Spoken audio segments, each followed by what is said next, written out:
اور تجوید کے قواعد اور ان کے درست تلفظ کی طرف رہنمائی کریں گی۔ جی مومنہ۔ أعوذ بالله من الشيطان الرجيم بسم الله الرحمن الرحيم يا أيها الذين آمنوا لا تقولوا راعنا وقولوا انظرنا واسمعوا وللكافرين عذاب أليم ما يود الذين كفروا من أهل الكتاب ولا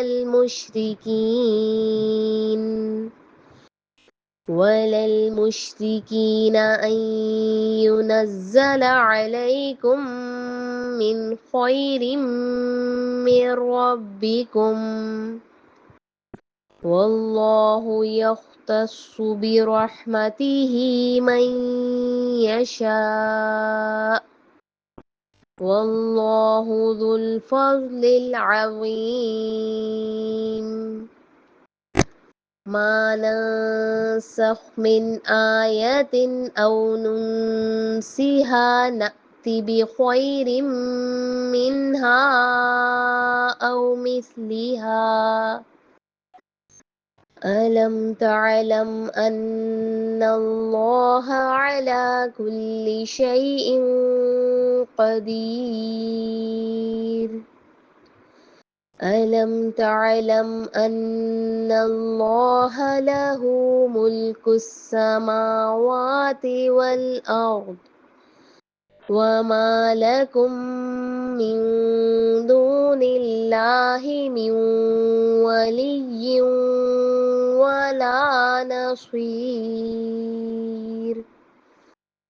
أم تريدون أن تسألوا رسولكم كما سئل موسى من قبل ومن يتبدل الكفر بالإيمان فقد ضل سواء السبيل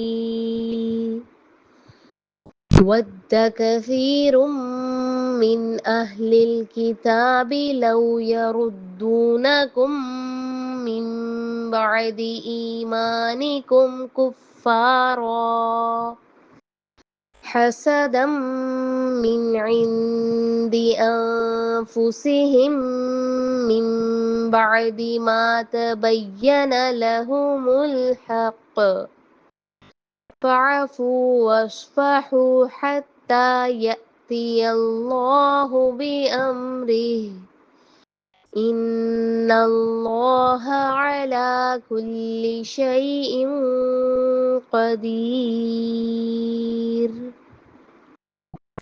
السلام علیکم ورحمۃ اللہ وبرکاتہ۔ جی میں امید کرتی ہوں سب پیاری بہنیں صحت اور ایمان کی بھرپور حالت میں ہوں گی انشاءاللہ۔ جی تجوید میں ہم پڑھ رہے تھے مخارج، اور اصول مخارج میں ہم نے سب سے پہلے شروع کیا تھا حلق۔ ٹھیک ہے جی، حلق کے 3 حصے ہیں، اقصائے حلق، وسط الحلق اور ادنائے حلق۔ نیچے سے ہم شروع کرتے ہیں، جو ہماری گردن ہے سینے کے پاس سے ہم شروع کرتے ہیں۔ سینے کے پاس والا جو حصہ ہے اس کو کہتے ہیں اقصائے حلق، جہاں سے ہمارے 2 حروف ادا ہوتے ہیں، حمزہ اور ہا۔ ہا یہ سانس کی طرح، ٹھیک ہے۔ پھر درمیان میں نے آپ کو بولا تھا جو گردن کا درمیان کا پوائنٹ ہے اس پہ تھوڑا سا پریشر دیں، اوپر کو سیدھا منہ کھولیں آ، اور جب آپ حلق کے درمیان میں تھوڑا سا پریشر دیں گی تو یہاں سے آپ کا نکلے گا آ اور ح ح، ٹھیک ہے۔ یہ ہے وسط الحلق، مڈ پوائنٹ۔ یہاں سے کیا نکلتا ہے عین اور ح۔ سب سے اوپر والا آ جائیں ادنا حلق۔ آج ہم پڑھیں گے ادنا حلق۔ ادنا حلق کس کو کہتے ہیں؟ یہ جہاں پہ آپ کے جبڑے ختم ہو رہے ہیں، یہاں سے آپ کی گردن شروع ہو رہی ہے، یہ والا پارٹ جو آپ کے منہ کے بالکل قریب ہوتا ہے اس کو بولتے ہیں ادنا حلق، ٹھیک ہے جی۔ یہاں سے بھی ہمارے 2 حروف ادا ہوتے ہیں، خو اور غین، اخ او، خو غو، ٹھیک ہے۔ اس کی ادائیگی کر کے دیکھیں اس طرح سے، خو غو۔ اب اس کو فیل کریں کہاں سے نکل رہا ہے، یہ بالکل آپ کے گلے کا جو کوا ہے جہاں سے آپ کی آگے گردن شروع ہو رہی ہے، یہ گلے کا کوا چھوڑ کے آگے سے جو حلق کا حصہ شروع ہو رہا ہے یہاں سے آپ کا یہ نکلے گا او اخ، ٹھیک ہے۔ اب ان دو حروف کی کچھ سملرٹیز ہیں، کچھ چیزیں ان کی بیسیکلی ملتی جلتی ہیں۔ سب سے پہلے تو ان کا مخرج سیم ہے، ٹھیک ہے، دونوں حروف ایک پوائنٹ سے نکل رہے ہیں، مخرج سیم ہے۔ اس کے علاوہ ان کی ایک اور کوالٹی سیم ہے کہ یہ دونوں حروف مستعلی ہیں۔ حروف مستعلیہ ہم پڑھ چکے ہیں الحمدللہ، 7 حروف ہیں جن کو موٹا کر کے پر کر کے پڑھا جاتا ہے، جس میں ہمارے منہ کا فریم آ سے او ہو جاتا ہے، ہمیں خود سے اس کو تھوڑا سا پر کرنا پڑتا ہے، ٹھیک ہے۔ تو جو ہمارے حروف مستعلی ہیں اس میں غین بھی آتا ہے اور خا بھی آتا ہے، یہ اس میں سملرٹی ہے۔ تو اس لیے ہم دھیان رکھیں گے کہ جب ہم اس کی ادائیگی کریں تو ہم نے آ اسٹریٹ کر کے نہیں، او کر کے کرنی ہے، جیسے کہ اخ نہیں کرنی، اخ کرنی ہے، اغ نہیں کرنی، او او، ٹھیک ہے، منہ بھر لینا ہے۔ اس کے علاوہ ایک اور چیز ان دونوں میں سیم ہے کہ ان کی آوازوں کو زور نہیں دیا جاتا، ان کی آواز کو تھوڑی سی 1-2 سیکنڈ کے لیے چلایا جاتا ہے تاکہ ان کی آواز زوردار نہ ہو، جیسے کہ اخ، اغ، ٹھیک ہے۔ اب یہ زور سے بچنے کے لیے ہم اس کو کیا کریں گے، اخ، یہ 1-2 سیکنڈ کی آواز چلا دی، او، یہ غو، ٹھیک ہے، تاکہ یہ اغ نہ ہو۔ تو ان کی ادائیگی میں آپ نے کیا دھیان رکھنا ہے، ایک تو ان کو او کر کے، حروف مستعلیہ ہیں یہ تو پر کر کے ادا کرنا ہے، دوسرا ان کی آواز کو زوردار نہیں بنانا، یہ اسموتھلی ادا ہو جائیں گے آپ کے او اخ، وہ ہماری آٹومیٹکلی 1-2 سیکنڈ کے لیے آواز چلتی ہے جس کا ہمیں محسوس بھی نہیں ہوتا، ٹھیک ہے۔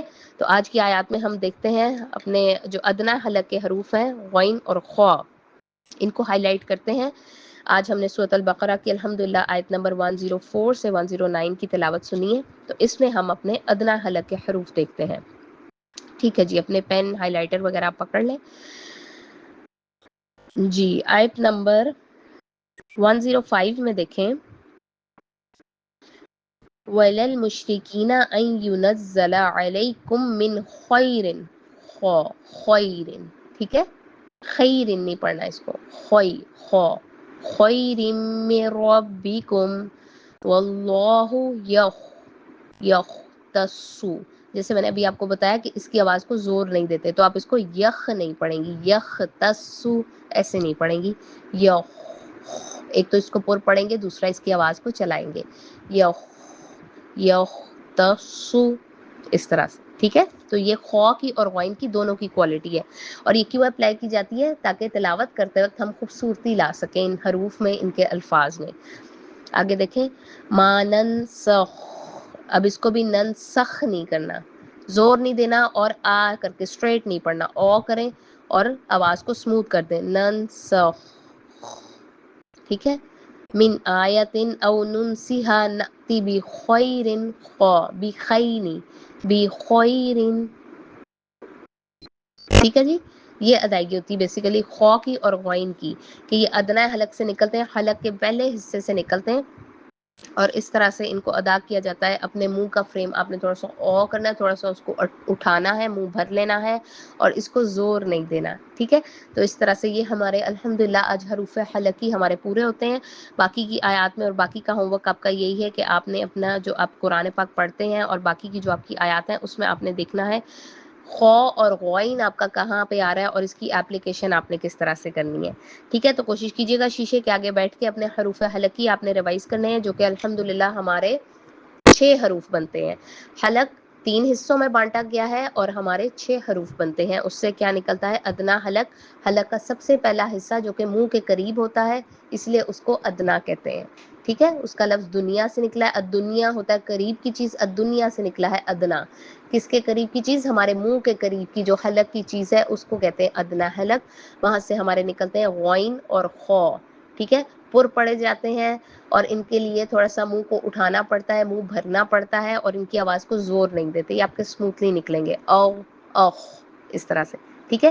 تو یہ ان حروف کی 2-3 کوالٹی سیم ہے جو کہ ہم اپلائی کریں گے تو ہمارے حروف کا جو پڑھنے کا حق ہے وہ ہم صحیح سے ادا کر سکیں گے، اور ہم ان کی اپلیکیشن خوبصورتی سے کر سکیں گے۔ اس کے بعد جو ہمارے حلق کا درمیان کا پوائنٹ ہے اس کو کہتے ہیں وسط الحلق، مڈ پوائنٹ، وہاں سے ہمارا نکلتا ہے ع اور ح، ٹھیک ہے۔ اور جو سب سے اینڈ والا پوائنٹ ہے جہاں پہ ہمارا سینہ آ جاتا ہے، ہمارے شولڈرز آ جاتے ہیں، اس سے اوپر کا جو پوائنٹ ہے اس کو کہتے ہیں اقصی حلق۔ اقصی مینز دور، کس سے دور ہے، ہمارے منہ سے دور چلا گیا وہ حصہ، اس لیے اس کا نام اقصی حلق رکھا گیا ہے۔ وہاں سے بھی 2 حروف نکلتے ہیں، حمزہ، ہا، آ اور ہا، ٹھیک ہے. اور حروف حلقی کی پریکٹس کرنا اور ان کی اپلیکیشن کرنا کیوں ضروری ہے؟ تاکہ ہم لحن جلی سے بچ سکیں، ہم ح اور ہا کا ڈفرنس کر سکیں، ہم آ اور آ کا ڈفرنس کر سکیں، ٹھیک ہے، اور غوائن اور خوا کو بھی ان کی پراپر خوبصورتی اور صفات کے ساتھ ادا کر سکیں. چلیں جی، میں امید کرتی ہوں کہ یہ سب آپ کی پریکٹس میں رہیں گے، اور انشاءاللہ اسی طرح ہم سارے مخارج بہت خوبصورتی سے اور آسانی سے سیکھ لیں گے. اللہ تعالیٰ آپ کے لیے تجوید سیکھنا اور قرآن کو خوبصورتی سے پڑھنا آسان بنا دے. چلیں جی، اپنا بہت سا خیال رکھیے گا. سبحانک اللہم و بحمدک، نشہد ان لا الہ الا انت، نستغفرک و نتوب الیک. السلام علیکم ورحمۃ اللہ وبرکاتہ.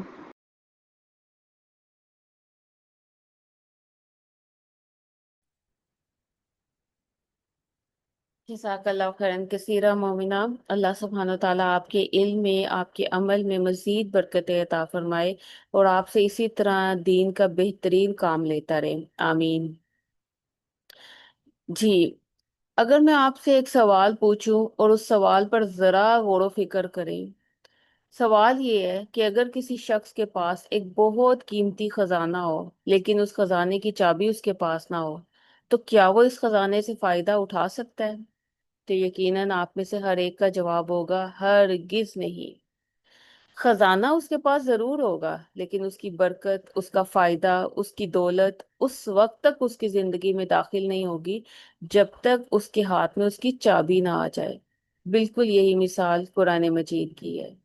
قرآن ہمارے گھروں میں بھی موجود ہے، ہماری کبرڈز میں بھی موجود ہے، ہماری تلاوتوں میں بھی موجود ہے، لیکن اس کے خزانوں کی اصل چابی فہم قرآن ہے، یعنی سمجھ بوجھ، اس کے معنی.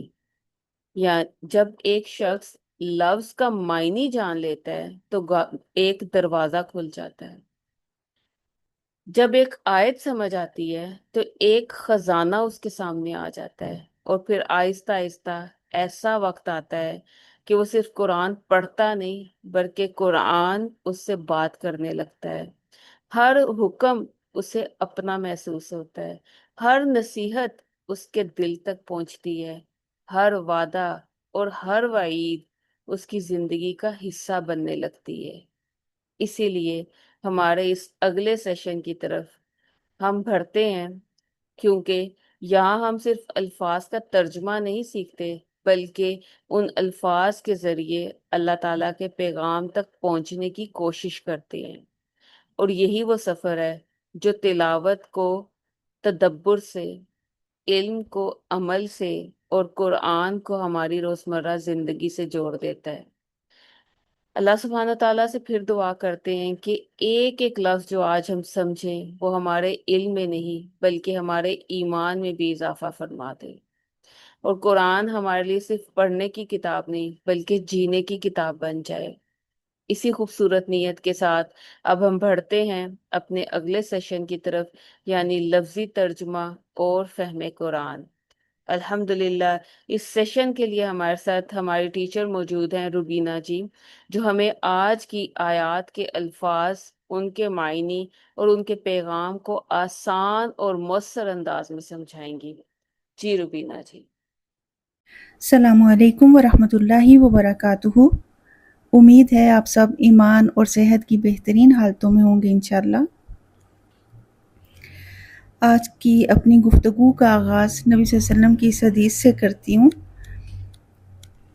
نبی صلی اللہ علیہ وسلم نے فرمایا، جس نے 100 مرتبہ صبح اور 100 مرتبہ شام کو سبحان اللہ پڑھا وہ اس کی طرح ہے جس نے 100 حج کیے، اور جس نے صبح و شام 100 مرتبہ الحمدللہ پڑھا وہ اس کی طرح ہے جس نے اللہ کے راستے میں 100 غازیوں کو گھوڑوں پہ سوار کیا یا 100 غزووں میں شرکت کی.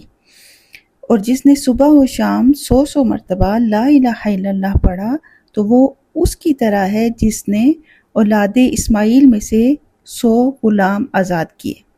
اور جس نے 100 مرتبہ صبح 100 مرتبہ شام کو اللہ اکبر کہا تو اس دن کے اس کے عمل سے اچھا کسی کا عمل نہیں ہوگا یہاں تک کہ کوئی اس سے زیادہ پڑھ لے. تو یہ کیا ہے؟ یہ ذکر ہے. تو ہم نے اپنی زندگی میں ذکر کی کثرت رکھنی ہے.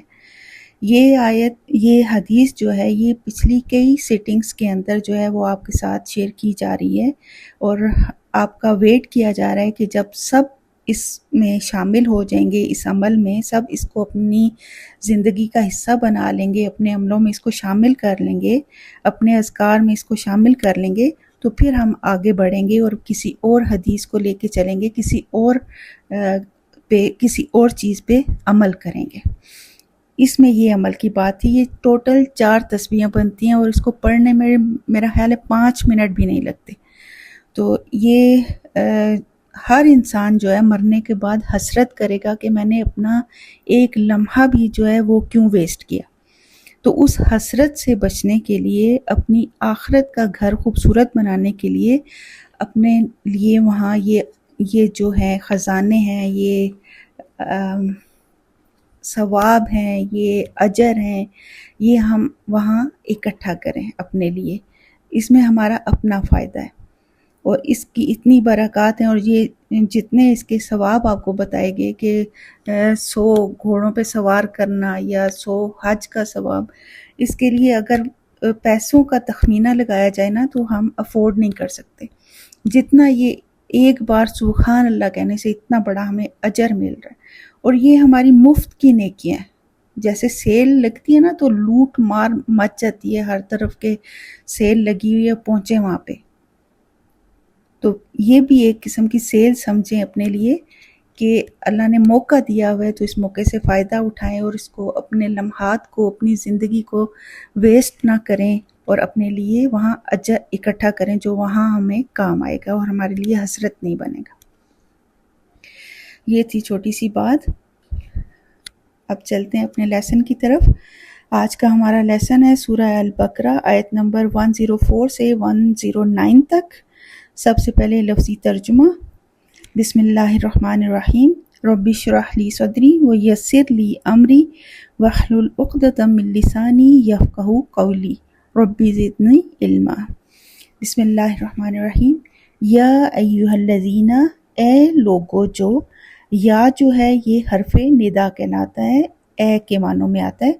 آمنو، ایمان لاؤ، لا نہ، تقولو تم کہو، رائنا رعایت کیجیے ہماری، رائن یا اس کا روٹ ہے، وقولو کل کی جمع قولو بلکہ کہو، انظرنا نظر کیجیے ہماری طرف، نون زا را اس کا روٹ ہے، واسمعو اور سنا کرو، فعل امر ہے، سماعت سے ہے، وللکافرین و اور لیے کافرین کافروں کے، عذاب عذاب ہے، علیم دردناک، علیم فعیل کے وزن پہ ہے، اس میں تسلسل کا معنی ہوتا ہے کہ ایک المناک عذاب ہے جو مسلسل ہے، مسلسل دردناک عذاب ہے۔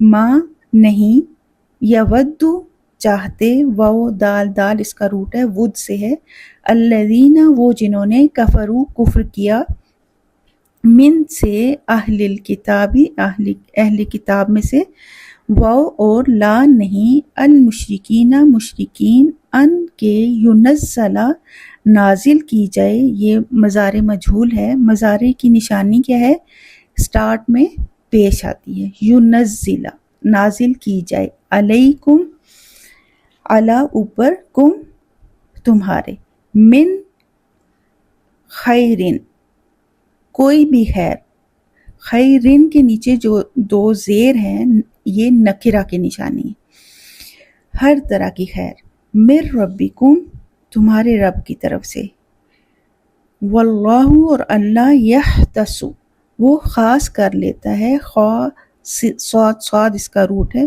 بی ساتھ رحمتی رحمت کے، ہی اس کے، من جسے یشاء وہ چاہتا ہے، واللہ اور اللہ ذو والے الفضل فضل، ذو کا جو معنی ہے، ذو اور زی کا جو معنی ہوتا ہے اس کا مطلب ہوتا ہے والے، ذو والے، زی کا مطلب بھی والے، فضل فضل والے، العظیم بہت بڑے، ما جو بھی، ننسخ نہ ہم نے، اور نسخ جو ہے منسوخ کرنے کے لیے آتا ہے، ڈیلیٹ کر دیتے ہیں، ختم کر دیتے ہیں، منسوخ کر دیتے ہیں، من آیتن کوئی آیت، یہ بھی نکرہ ہے، کیا نشانی ہے، اینڈ کی 2 زیر جو ہیں یہ نشانی ہے اس کی نکرہ کی، او یا ننسیہا، نسیان سے ہے بھول جانا، نون سین یا اس کا روٹ ہے، ننسیہا ہم بھلوا دیتے ہیں اسے، ناتی نہ ہم، آتی لے آتے ہیں، آتا یاتی آنے کو کہتے ہیں، بی ساتھ خیرن بہتر کے، من سے ہا اس سے، ہا کی ضمیر جو ہے وہ آیت کی طرف جا رہی ہے، او یا مثلیہا مانند، مثلی کا مطلب ہوتا ہے مانند جیسی، ہا اس کی، آ کیا لم نہیں، تعلم تا آپ کے لیے یا تم کے لیے آتا ہے، عالم جاننا جانتے، تعلم آپ نے جانا، انا بے شک اللہ اللہ علا اوپر کلی ہر شیء ان چیز کے، قدیر بہت قدرت رکھنے والا ہے، یہ بھی فعیل کے وزن پہ ہے، اس میں بھی تسلسل ہے کہ ہمیشہ قدرت رکھتا ہے، آ کیا لم نہیں، تعلم آپ نے جانا، انا بے شک اللہ اللہ، لا لیے ہو اسی کے لیے،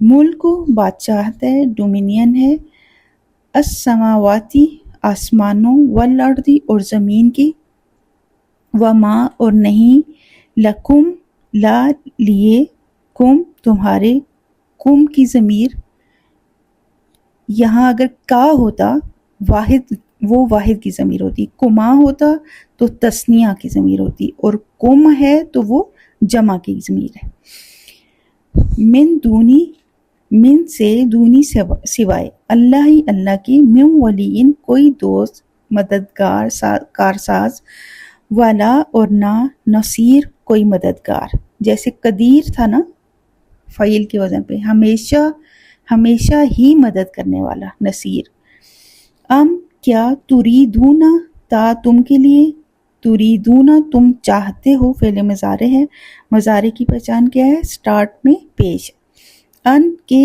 تسالو تم سوال کرو، سین حمزہ لام اس کا روٹ ہے، سآلہ سے ہے، رسولکم اپنے رسول سے، کا مانند، جس طرح، جیسا کہ، ما کے، کما جیسا کہ، سئلہ ماضی مجہول ہے، سوال کیے گئے، موسیٰ موسیٰ علیہ السلام سے، من قبل اس سے قبل، ومن اور جو کوئی، یتبدل بدل لے گا، الکفر کفر کو، بی بدلے، الایمانی ایمان کے، فقد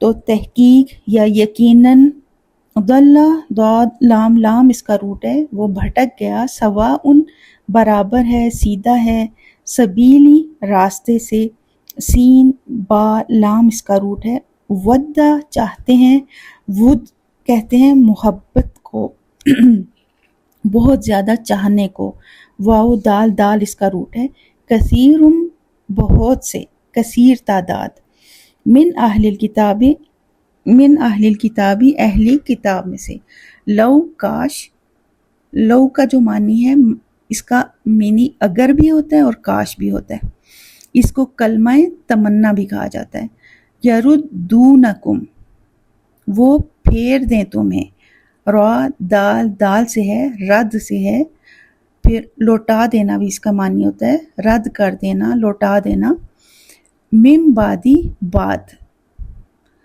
ایمانکم تمہارے ایمان کے، کفارن کافر بنا کر، حسدن حسد کی وجہ سے، حسد کی بنا پر، من عندی من سے، اندی پاس، انفسہم نفس کی جمع، انفس، ہم ان کے یعنی ان کے اپنے نفسوں کے، من بعدی بعد اس کے، ما جو، تبین یا جیسے بین ہوتا ہے بالکل کلیئر روشن واضح ہو گیا، لہم لا لیے ہم ان کے، الحق کو حق ہے، فعفو فعل امر ہے، عین فا واو اس کا روٹ ہے، وصفحو صاد فا ہا اس کا روٹ ہے، اور درگزر کرو، حتیٰ یہاں تک کہ، یأتیا لے آئے، اللہ اللہ، بھی امرہی حکم اپنا یا فیصلہ اپنا، انا بے شک اللہ اللہ، علا اوپر، کلی ہر شیء چیز کے، قدیر بہت قدرت رکھنے والا ہے۔ یہ تھا لفظی ترجمہ۔ اب چلتے ہیں تفسیر کی طرف. آیت نمبر 104. یا ایہا الذین آمنوا لا تقولوا رائنا وقولوا انظرنا واسمعوا وللکافرین عذاب علیم. رائنا کی معنی ہے ہمارا لحاظ اور خیال کیجیے. جب بات سمجھ نہ آئے سننے والے کو تو بولنے والے کو اس لفظ رائنا سے اپنی طرف متوجہ کیا جاتا تھا. لیکن یہودی چونکہ ہمیشہ سے بد فطرت قوم تھی اور یہ اپنے بغض اور اناد کی وجہ سے اس لفظ رائنا کو تھوڑا بگاڑ کر استعمال کرتے تھے، جس کی وجہ سے اس کے معنی میں تبدیلی اور ان کے جذبہ اناد کی تسلی ہو جاتی تھی. الفاظ کو بگاڑنا اس قوم کی مینٹیلٹی رہی ہے. مثلا وہ کہتے رائینا، بگاڑ دیتے ورڈ کو. اس کا مطلب بن جاتا ہے ہمارے چرواہے یا احمق.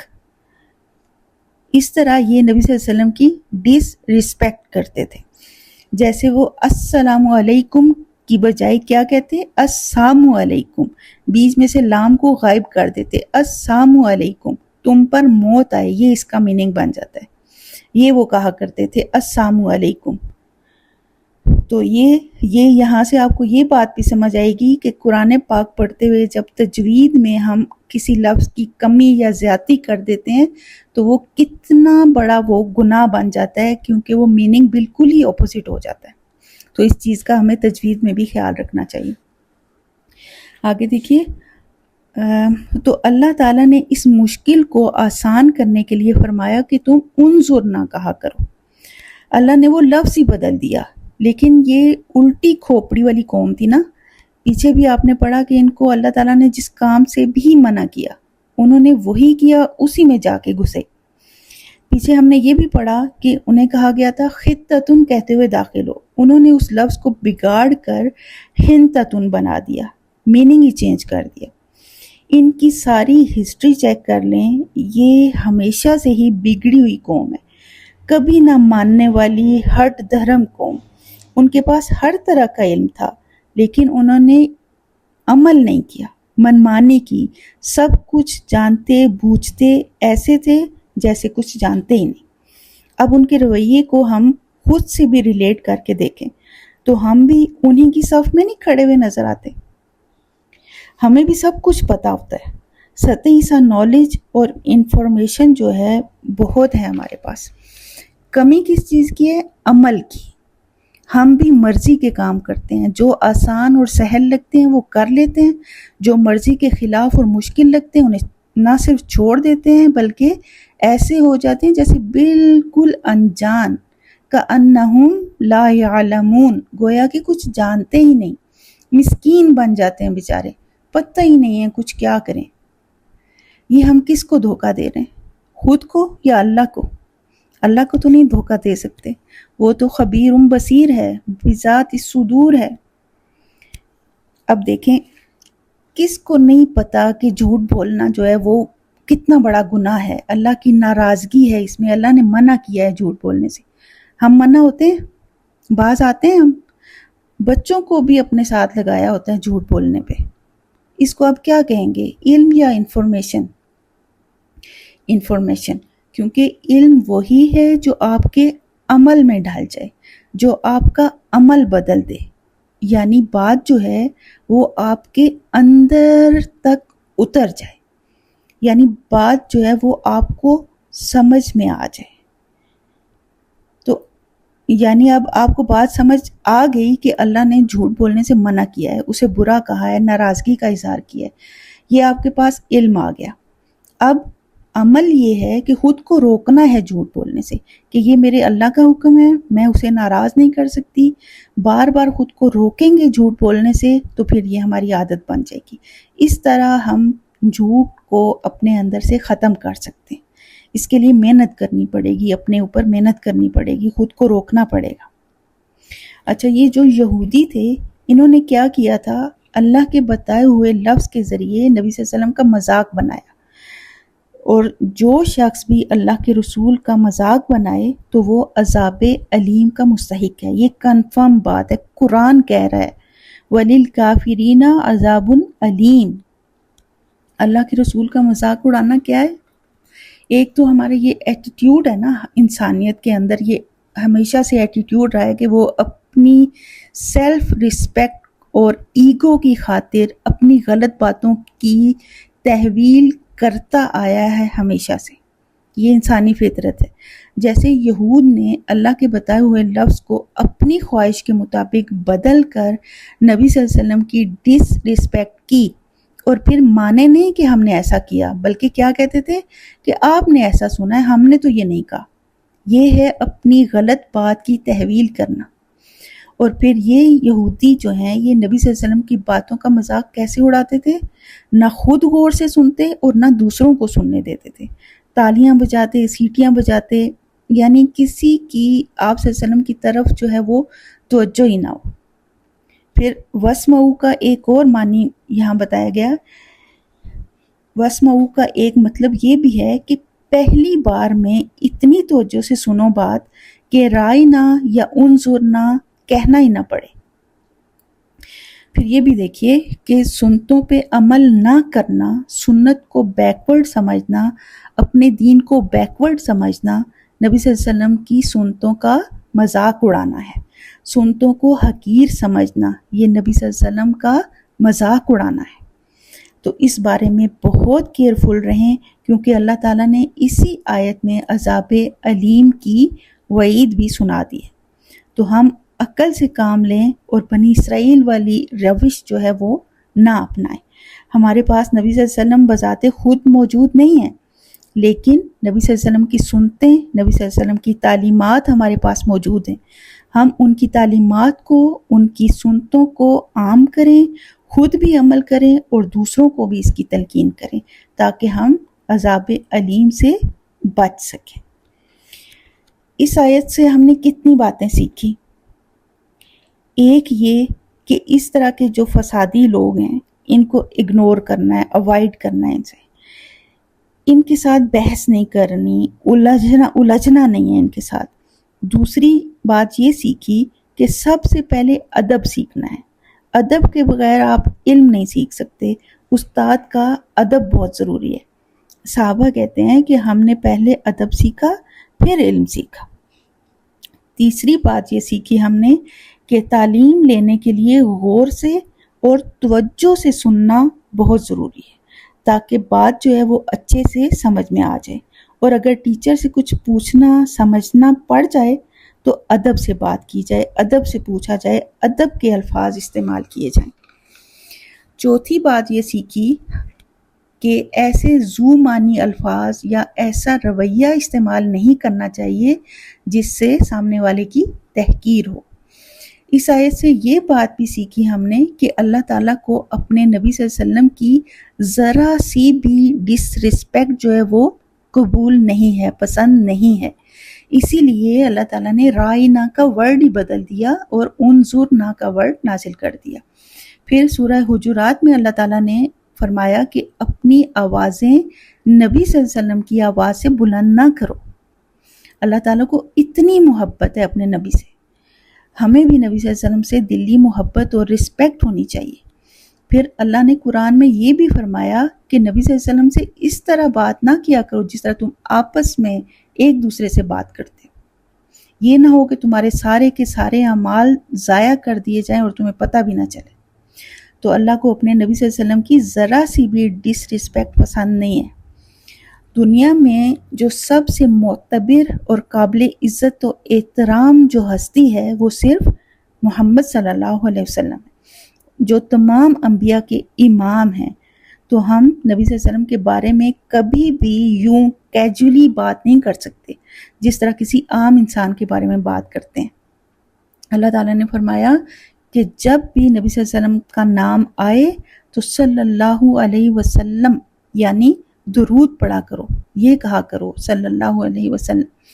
جو ایسا نہیں کرے گا وہ بخیل ہے. ہماری سب سے زیادہ رسپیکٹ کو جو ڈیزرو کرتے ہیں وہ نبی صلی اللہ علیہ وسلم. پھر آگے دیکھیے ما یود الذین کفروا من اہل الکتاب وللمشرکین. ما یود الذین کفروا من اہل الکتاب وللمشرکین. ماں نہیں یودو چاہتے کون الذین کفروا وہ جنہوں نے کفر کیا من اہل الکتاب اہل کتاب میں سے اہل کتاب میں سے بہت سے لوگوں نے ایمان بھی قبول کیا تھا، لیکن یہاں اہل کتاب میں سے ان لوگوں کی بات ہو رہی ہے جنہوں نے کفر کیا، جنہوں نے نبی صلی اللہ علیہ وسلم کی ذات کا انکار کیا، قرآن کا انکار کیا۔ تو اہل کتاب میں سے جنہوں نے کفر کیا وہ نہیں چاہتے تھے، اور وللمشرکین اور مشرکین بھی نہیں چاہتے تھے۔ کیا نہیں چاہتے تھے؟ این ینزل علیکم من خیر من ربکم، یعنی اللہ تعالیٰ کی طرف سے تمہیں کوئی خیر جو مل جائے، یہ نہیں وہ چاہتے تھے۔ یہود اور کفار اہل کتاب یہ کبھی بھی مسلمانوں کی خیر خواہی نہیں چاہتے کہ انہیں اللہ کی طرف سے کوئی خیر ملے۔ یہاں خیر سے مراد وحی الہی بھی ہے، یہ ان کے دل میں نبی صلی اللہ علیہ وسلم، صحابہ اور امت مسلمہ کے خلاف پلنے والا حسد اور عناد تھا، جس کی وجہ سے وہ اہل ایمان کے لیے اپنے دلوں میں بدخواہی رکھتے تھے۔ اصل میں بات یہ ہے کہ نبی صلی اللہ علیہ وسلم تو ایک ذات تھے، ایک ہستی تھے، اور نبی صلی اللہ علیہ وسلم کے ساتھ ان کی کوئی ذاتی دشمنی نہیں تھی۔ وہ نبی صلی اللہ علیہ وسلم کو ذاتی طور پر بہت بلند پایا اخلاق والا سمجھتے تھے، صادق اور امین بھی سمجھتے تھے، لیکن پھر وہ ہر ایسا کام کیوں کرتے تھے جس میں نبی صلی اللہ علیہ وسلم کی ڈس رسپیکٹ ہو؟ اس کی بنیادی وجہ وہی گروہی تعصب تھا، حسد اور عناد تھا، اور یہ تعصب آج تک چلتا آ رہا ہے۔ کوئی بھی غیر مسلم مسلمانوں کا خیر خواہ نہیں ہے، بلکہ حسد رکھتے ہیں کہ مسلمانوں کو کیوں کامیابی اور بھلائی ملتی ہے۔ واللہ یختص برحمتہ من یشاء واللہ ذو الفضل العظیم، اور اللہ خاص کر لیتا ہے اپنی رحمت کے ساتھ جسے وہ چاہتا ہے، اور اللہ بہت بڑے فضل والا ہے۔ یہ تو اللہ کا اپنا فضل ہے، وہ جس کے لیے چاہے اسے خاص کر دے، اسے عطا کر دے، یعنی جس پہ اللہ چاہے اپنی رحمت کر دے، جس کو چاہے وہی الہی عطا کر دے۔ یہ اللہ کا خاص اپنا چناؤ ہوتا ہے، جس سے وہ چنتا ہے اور چن کر کسی کو خاص کر لیتا ہے۔ کوئی اپنی ذاتی محنت کر کے، عبادتیں کر کے کوئی نبی نہیں بن سکتا۔ واللہ ذو الفضل العظیم، اب دیکھیے نا، یہ بھی تو اللہ کا بہت بڑا فضل ہے، اور اللہ کا چناؤ ہے نا کہ اس نے ہمیں اپنی کتاب سیکھنے کے لیے چن لیا ہے۔ اتنے دنیا میں اربوں لوگ ہیں، ان کے اندر سے میرا اور آپ کا چناؤ ہوا ہے، تو یہ میں اور آپ اپنی بہت بڑی خوش قسمتی سمجھیں اس کو، کیونکہ واللہ یختص برحمتہ من یشاء۔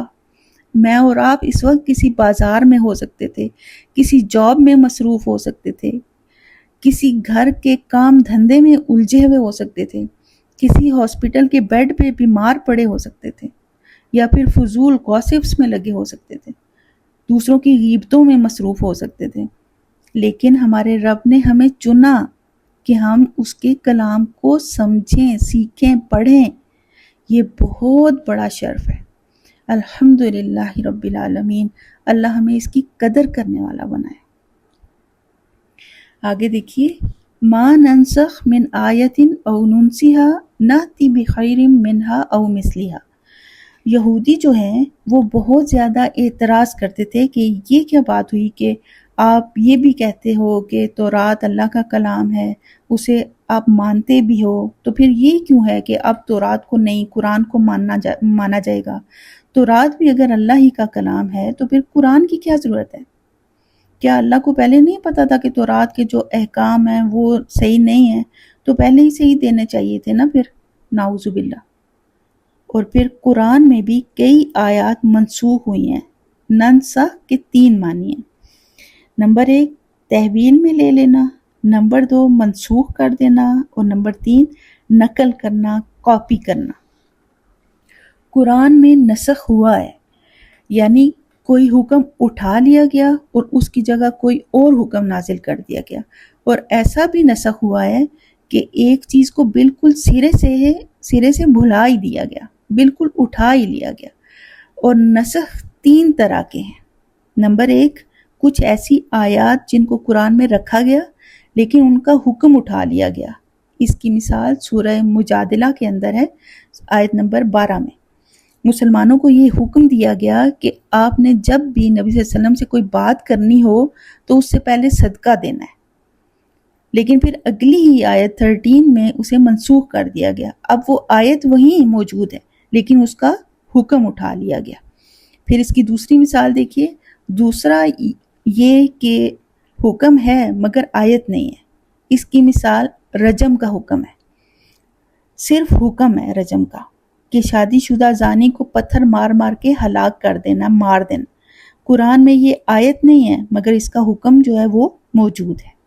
پھر تیسری مثال، بعض دفعہ یہ ہوتا ہے کہ نہ حکم ہے اور نہ آیت ہے، دونوں ہی اٹھا لیے گئے اور دل سے محو کر دیے گئے۔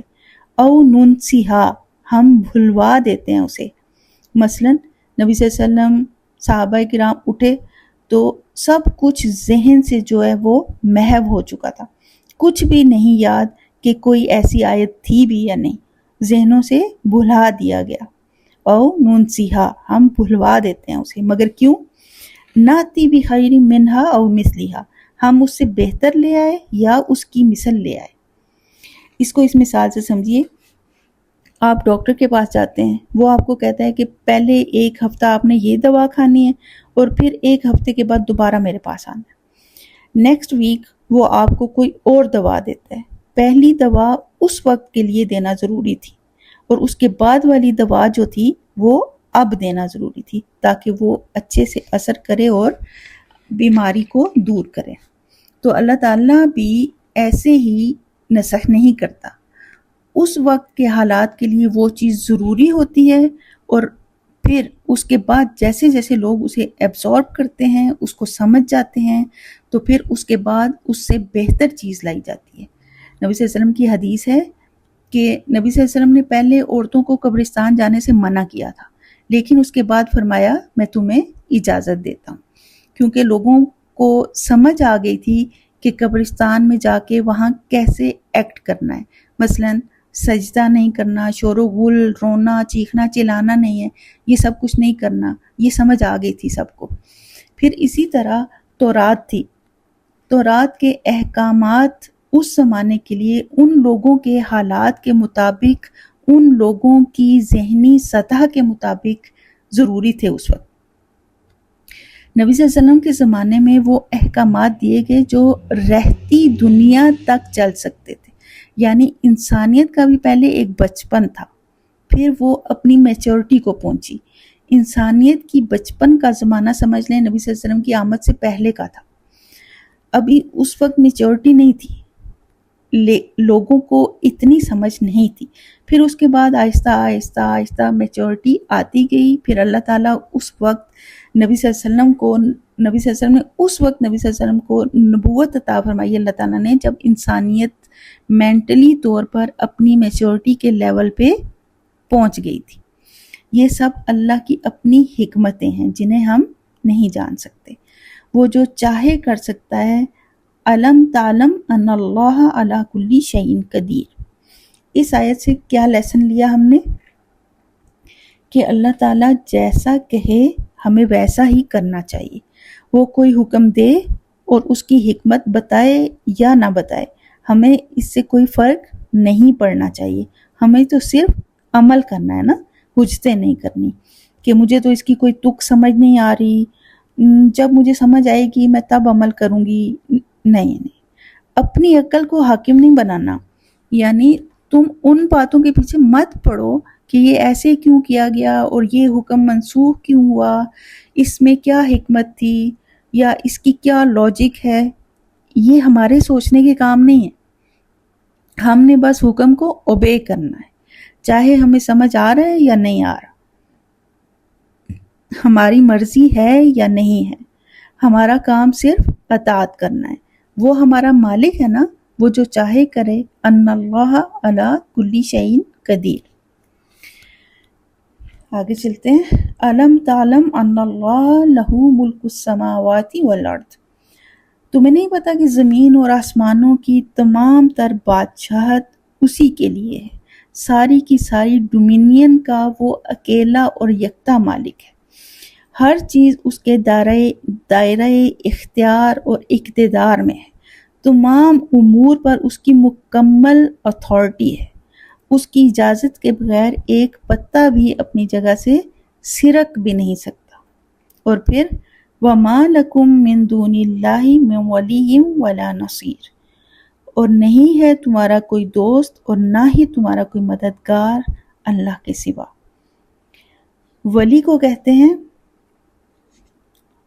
اسم صفہ یا اسم مبالغہ۔ ولی کے معنی ہے دوست، ایسا دوست جو آپ کی حفاظت کرنا چاہتا ہو، جو آپ کے معاملے میں پروٹیکٹیو ہو، جو آپ کی حفاظت کے معاملے میں آپ کی فکر کرتا ہو، اس کو کہتے ہیں ولی۔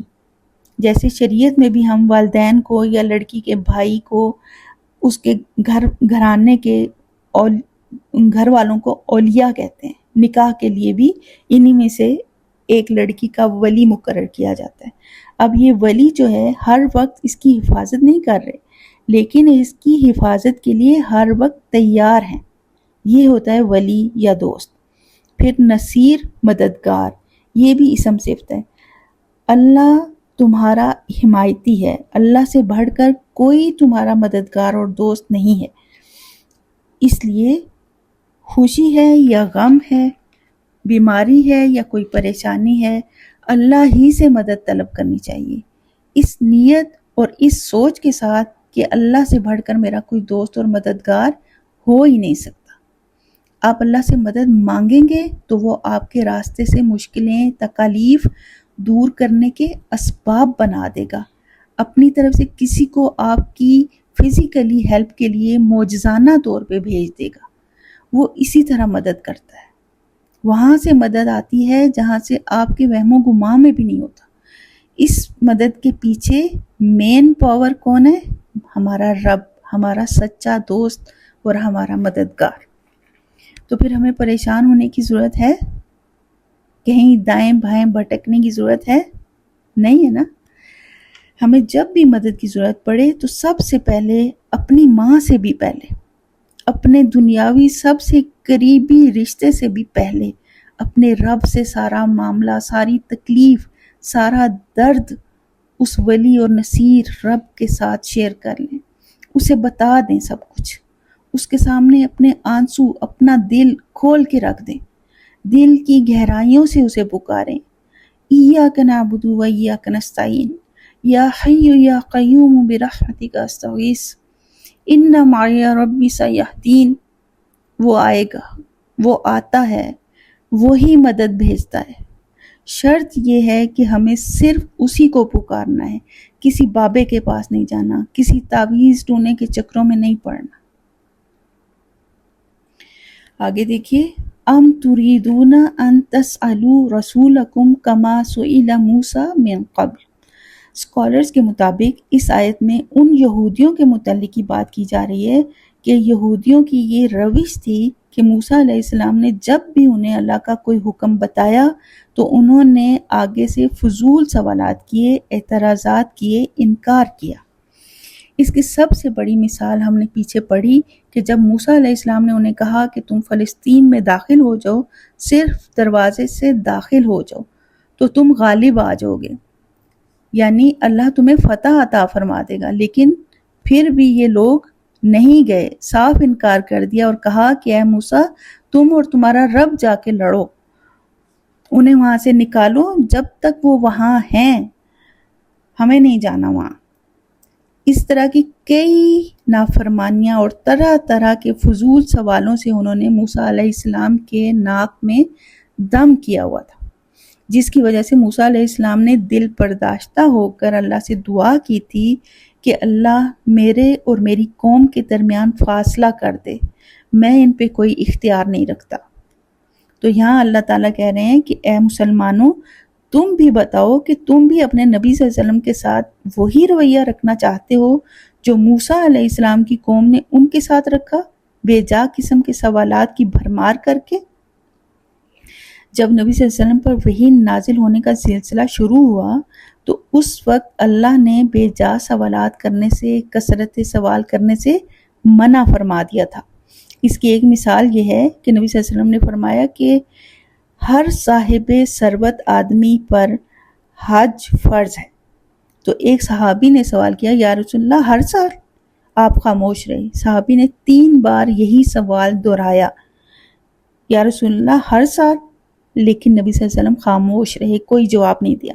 اور پھر بعد میں کسی موقع پہ فرمایا کہ اگر اس وقت میں ہاں کہہ دیتا تو ہر سال حج فرض ہو جاتا۔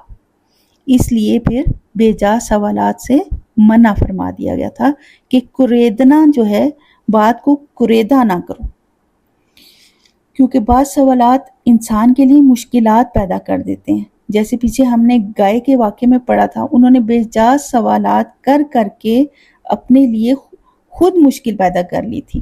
لہٰذا سوال جو ہے صرف وہ کیا جائے جو عمل سے متعلق ہو، جو فہم حاصل کرنے کے متعلق ہو، مثلا وضو کے متعلق، طہارت کے متعلق، وراثت کے متعلق، تاکہ اگر نہیں پتہ تو پھر غلط سلط نہ کرتے پھریں، بلکہ درست کر لیں، پوچھ لیں، کیونکہ ان سوالوں کا تعلق جو ہے وہ آپ کے عمل سے ہے، نفع نقصان سے ہے، ایمان سے ہے۔ پھر وَمَن يَتَبَدَّلِ الْكُفْرَ بِالْإِيمَانِ فَقَدْ ضَلَّ سَوَاءَ السَّبِيلِ، جس نے ایمان کے بدلے کفر کو لے لیا تو وہ سیدھے راستے سے بھٹک گیا۔ یعنی ایسے سوالات نہ کرو جن میں کوئی اعتراض ہو۔ کئی فضول سوالات سے اور فضول بحثوں سے کیا ہوتا ہے کہ ایمان چلا جاتا ہے، انسان اصل راستے سے بھٹک جاتا ہے۔ دیکھیے، یہ اللہ تعالیٰ کی صفت رحمانیت ہے، ہمارے لیے رہنمائی ہے، ہمارے لیے اللہ کی طرف سے دیے گئے کچھ اصول ہیں جن پہ عمل کر کے ہم سیدھے راستے سے بھٹکنے سے بچ سکتے ہیں۔ یہی وجہ ہے کہ اللہ تعالیٰ نے ہماری رہنمائی کے لیے پچھلی قوموں کی مثالیں ہمیں دی ہیں، ہمیں سمجھایا ہے کہ ہم ان چیزوں سے، ان کاموں سے باز رہیں، جیسے جادو کے بارے میں، پھر شیطان کو فالو کرنے کے بارے میں۔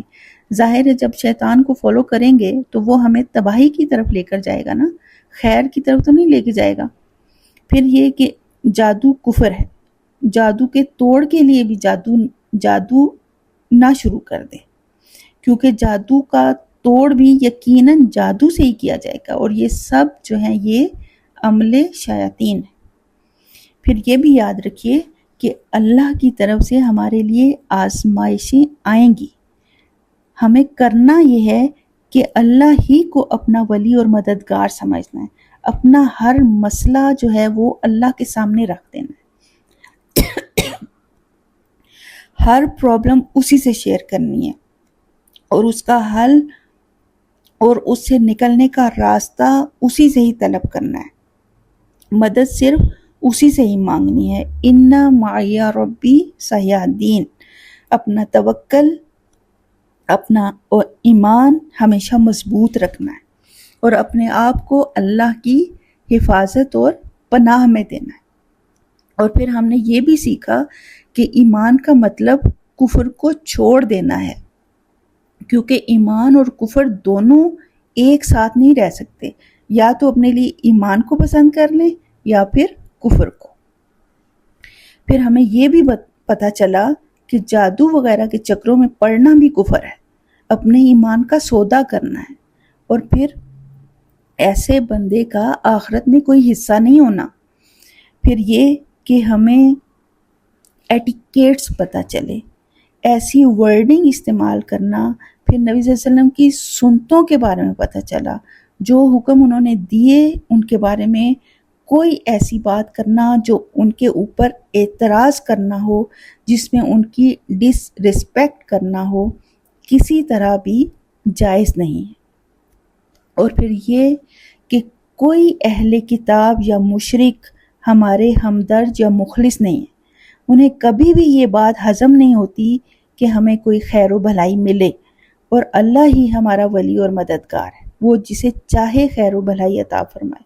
اور یہ بھی ہم نے دیکھا کہ قرآن میں نسخ ہے، موجود ہے، اور قرآن میں ٹوٹل 5 آیات نسخ ہیں۔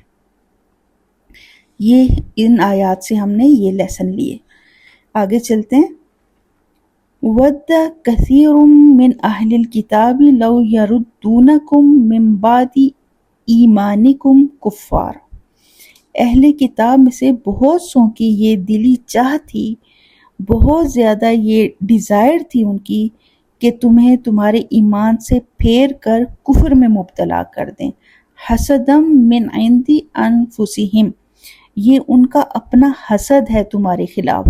من بعد ما تبین لہم الحق، کیونکہ ان پہ یہ واضح ہو چکا تھا کہ جو اصل حق ہے وہ تمہارے ہی پاس ہے، اس لیے اب وہ یہ چاہتے ہیں کہ تم بھی ان کے ساتھ ان کے کفر میں شریک ہو جاؤ. فاعفو واصفحوا، بس آپ انہیں معاف کر دیں اور درگزر کر دیں. حتی یأتی اللہ بامرہ، یہاں تک کہ اللہ کا حکم آ جائے. ان اللہ علی کل شیء قدیر، بے شک اللہ تعالیٰ ہر چیز پہ ہر وقت ہر طرح کی قدرت رکھنے والا ہے.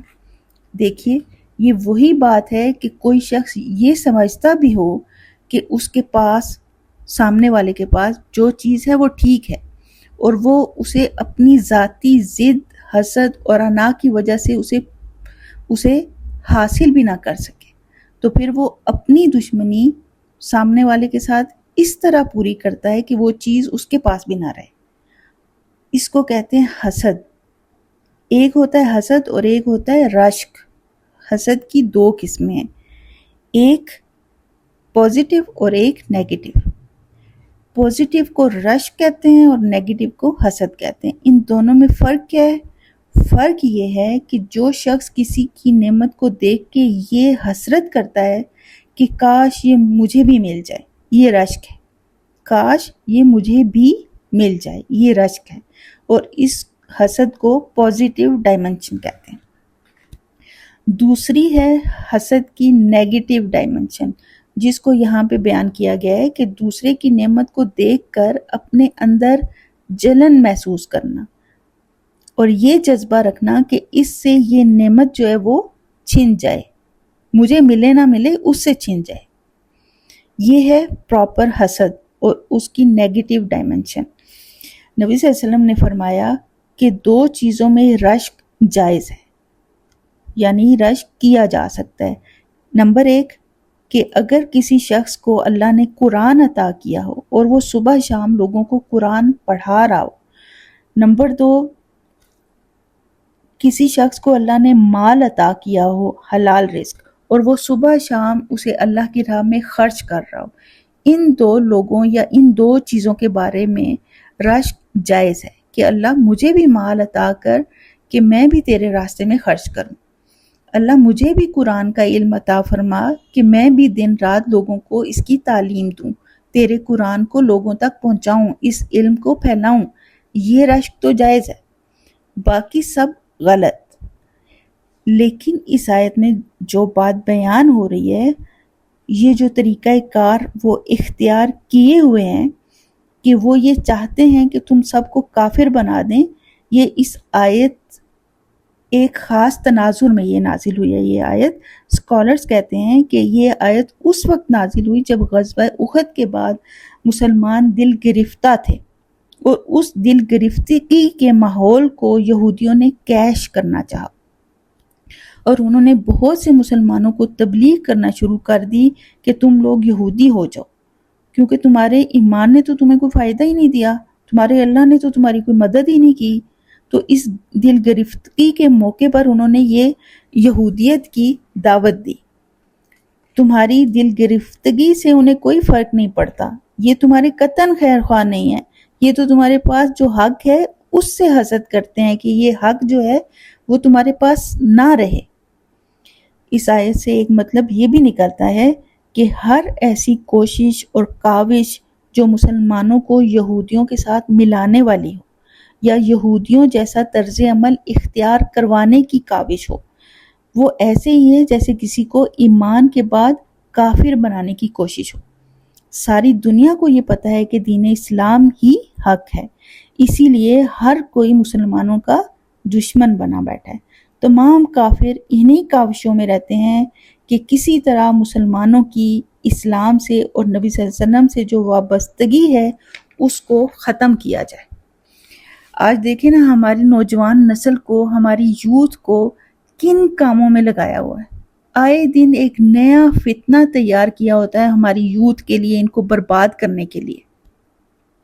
صرف موبائل فون کو ہی دیکھیں نا تو یہ آگ ہے جو آج ہمارے بچوں کے ہاتھوں میں پکڑا دی گئی ہے۔ اس میں ہر طرح کا فتنہ اور ہر طرح کی بے حیائی جو ہے سرے عام پھیلائی جا رہی ہے، اور ہماری یوتھ اس قدر اس ایڈکشن کا شکار ہے کہ الامان الحفیظ۔ اور پھر ایک فتنہ یہ ہے کہ ایسے ایسے سوالات اٹھائے جاتے ہیں، ایسی ایسی باتیں پھیلائی جاتی ہیں ہمارے دین اسلام اور نبی صلی اللہ علیہ وسلم کے خلاف کہ ہمارے بچے خود کنفیوز ہو جاتے ہیں اور اپنے ہی دین سے متنفر ہونے لگتے ہیں۔ اور یہی تو ان کا ہدف ہے، یہی تو ان کا ٹارگٹ ہے کہ ہماری یوتھ کو ذہنی طور پہ مفلوج کر دیا جائے، اپنے دین سے متنفر کر دیا جائے، اور وہ اپنے اس مشن میں بہت حد تک کامیاب ہو رہے ہیں۔ یہاں امت وسط ہونے کے ناطے، مسلمان ہونے کے ناطے ہماری حکومت کی، ہمارے ٹیچرز کی، ہمارے علماء کرام کی یہ اولین ذمہ داری بنتی ہے کہ اس لادینیت کے طوفان کو روکنے کے لیے بھرپور اور عملی قدم اٹھائے جائیں، اور اپنی نوجوان نسل کی حفاظت کے لیے پر اثر، اٹریکٹیو اور پروڈکٹیو تعلیم مہیا کی جائے، دین کو سلیبس میں شامل کیا جائے، مسلم ہیروز کو انٹروڈیوس کروایا جائے، مسجدوں کو آباد کیا جائے، تعلیمی اداروں میں لباس پہ، لینگویج پہ خصوصی توجہ دی جائے، تعلیم کو کاروبار بنانے کی بجائے نوجوان نسل کی تربیت کی جائے۔ اس میں والدین کی سب سے بڑی ذمہ داری بنتی ہے کہ وہ بچپن سے ہی اپنے دین سے اپنے بچوں کی وابستگی کو سٹرونگ بنائیں۔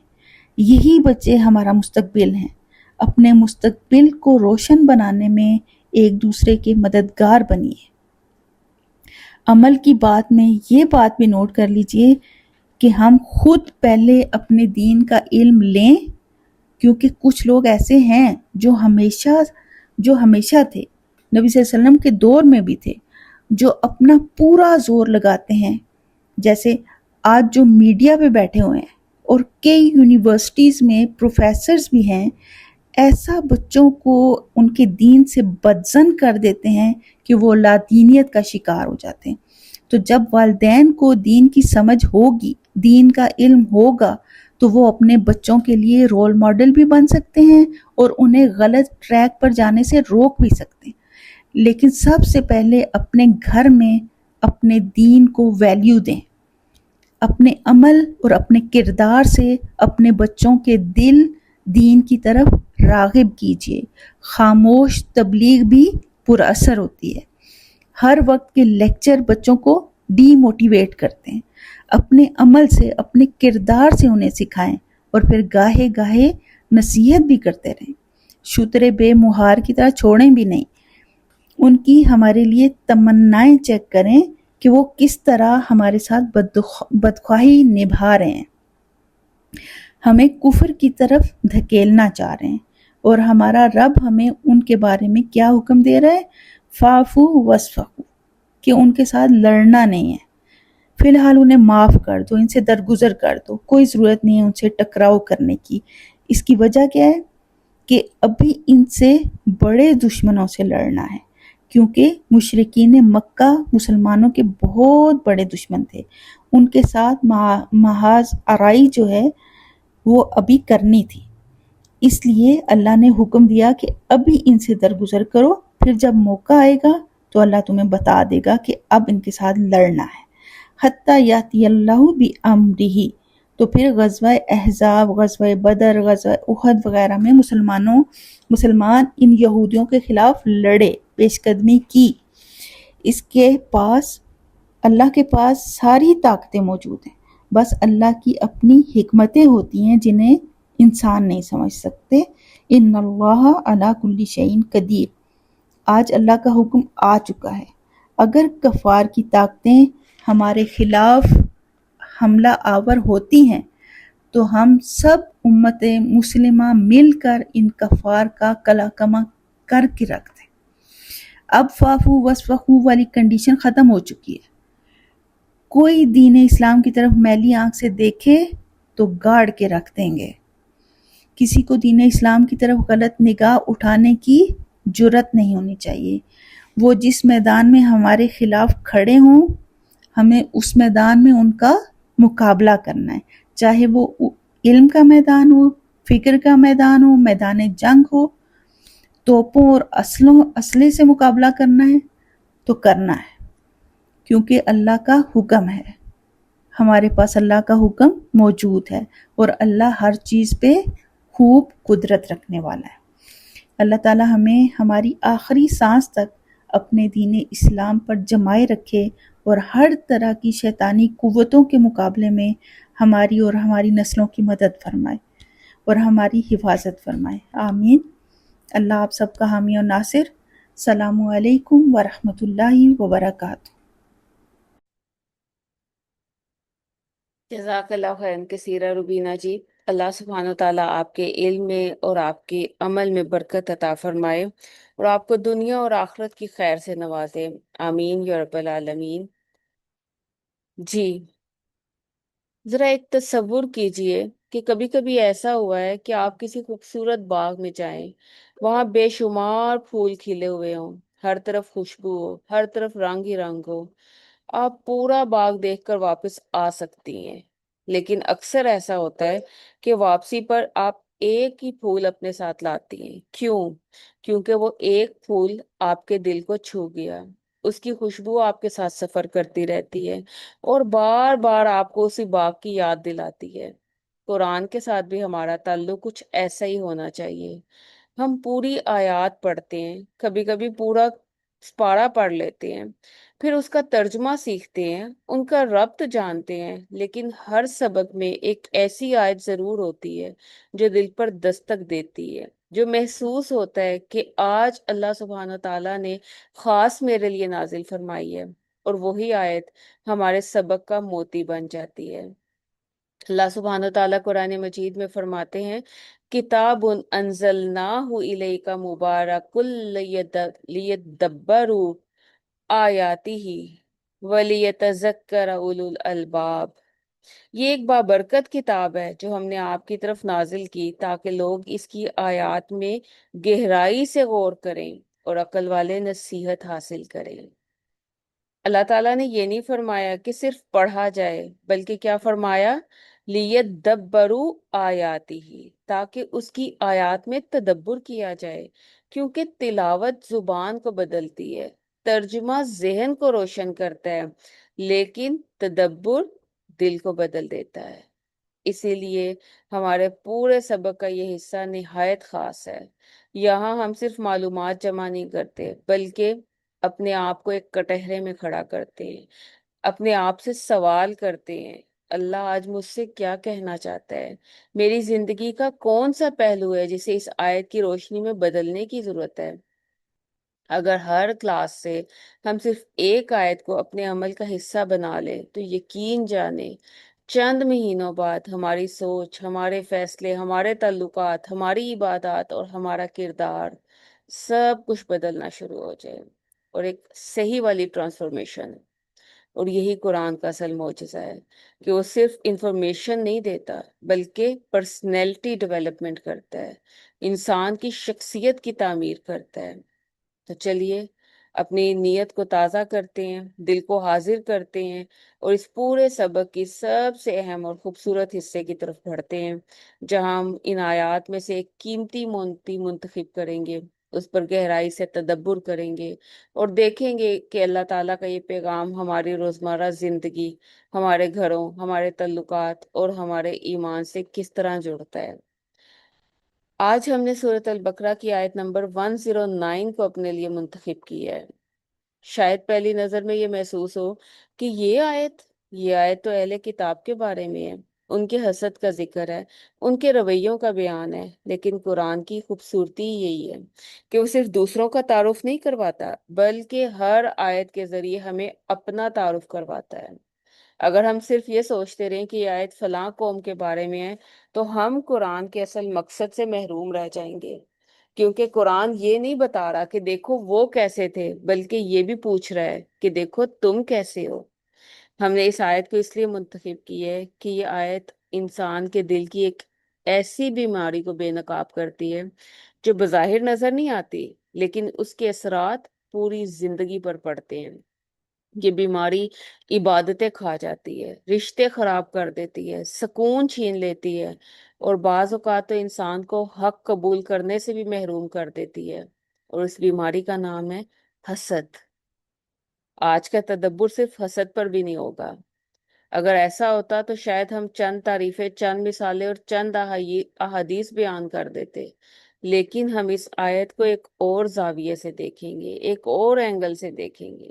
ہم یہ جاننے کی کوشش کریں گے کہ آخر وہ کون سی کیفیت تھی جس نے اہل کتاب کو حق جان لینے کے باوجود حق قبول کرنے سے روک دیا۔ کیا یہ صرف حسد تھا، یا حسد کے پیچھے انا تھی، یا ان کا تکبر تھا، یا دنیا کی محبت تھی، یا اپنی برتری کا احساس تھا؟ اور پھر اللہ تعالیٰ نے اسی آیت میں اس بیماری کا علاج بھی بتا دیا۔ بیماری بھی ایک ہی آیت میں اور شفا بھی اسی آیت میں۔ اسی لیے آج ہم اس آیت کو صرف سنیں گے نہیں، بلکہ اپنے دل کے سامنے رکھیں گے، ہر جملے پر خود سے سوال کریں گے، ہر لفظ پر رکیں گے، ہر حکم کو اپنی زندگی سے جوڑیں گے، کیونکہ تدبر کا تو مطلب ہی یہ ہے کہ قرآن کو دوسروں کے لیے نہیں، پہلے اپنے لیے پڑھا جائے۔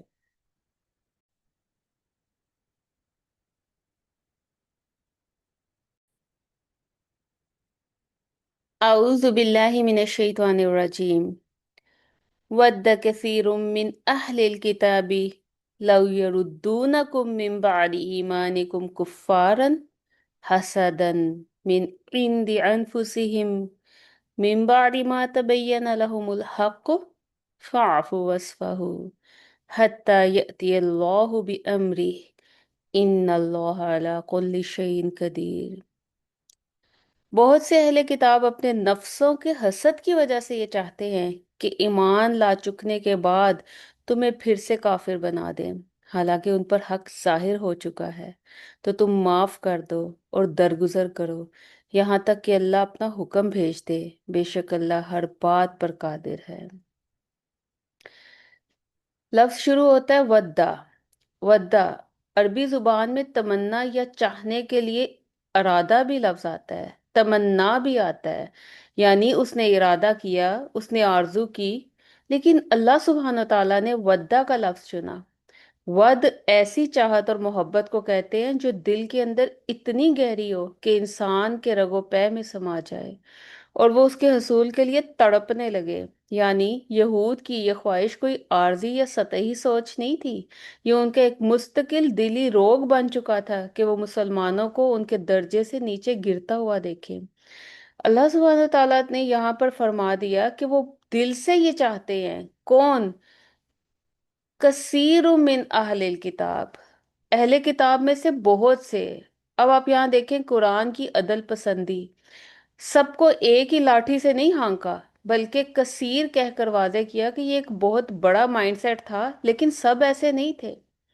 اور آگے غور کرے، حسدن من اندی انفسہم، اپنے نفس کی طرف سے حسد کی بنا پر۔ حسدن عربی گرامر کے لحاظ سے مفعول لا ہے، یعنی آبجیکٹ آف ریزن بن کر آیا ہے، جو کسی عمل کی اصل وجہ یا موٹیویشن کو ظاہر کرتا ہے۔ یعنی ان کے اس رویے کی وجہ کوئی علمی اختلاف یا نظریاتی بحث نہیں تھی، بلکہ خالص وجہ ہی حسد تھی۔ اور پھر آپ دیکھیں کہ بلاغت کا کمال کہ اللہ نے ساتھ ہی فرما دیا من عندی انفسہم، ان کے اپنے نفسوں کے اندر سے۔ مفسرین اس کے بارے میں کہتے ہیں کہ یہ اضافی طور پر بتایا گیا ہے کہ یہ حسد باہر کی کسی فیکٹر کی وجہ سے نہیں تھا، بلکہ اندر ان کے نفس کا خمیر بن چکا تھا، ایسا وائرس جو ان کے اندر ہی تیار ہوا اور اندر ہی اندر ان کے وجود کو چاٹ رہا تھا۔ اور ویسے بھی عربی زبان میں حسد کا مطلب ہوتا ہے کہ کسی دوسرے کے پاس اللہ کی نعمت دیکھ کر اندر ہی اندر چلنا اور یہ تمنا کرنا کہ وہ نعمت اسے چھن جائے۔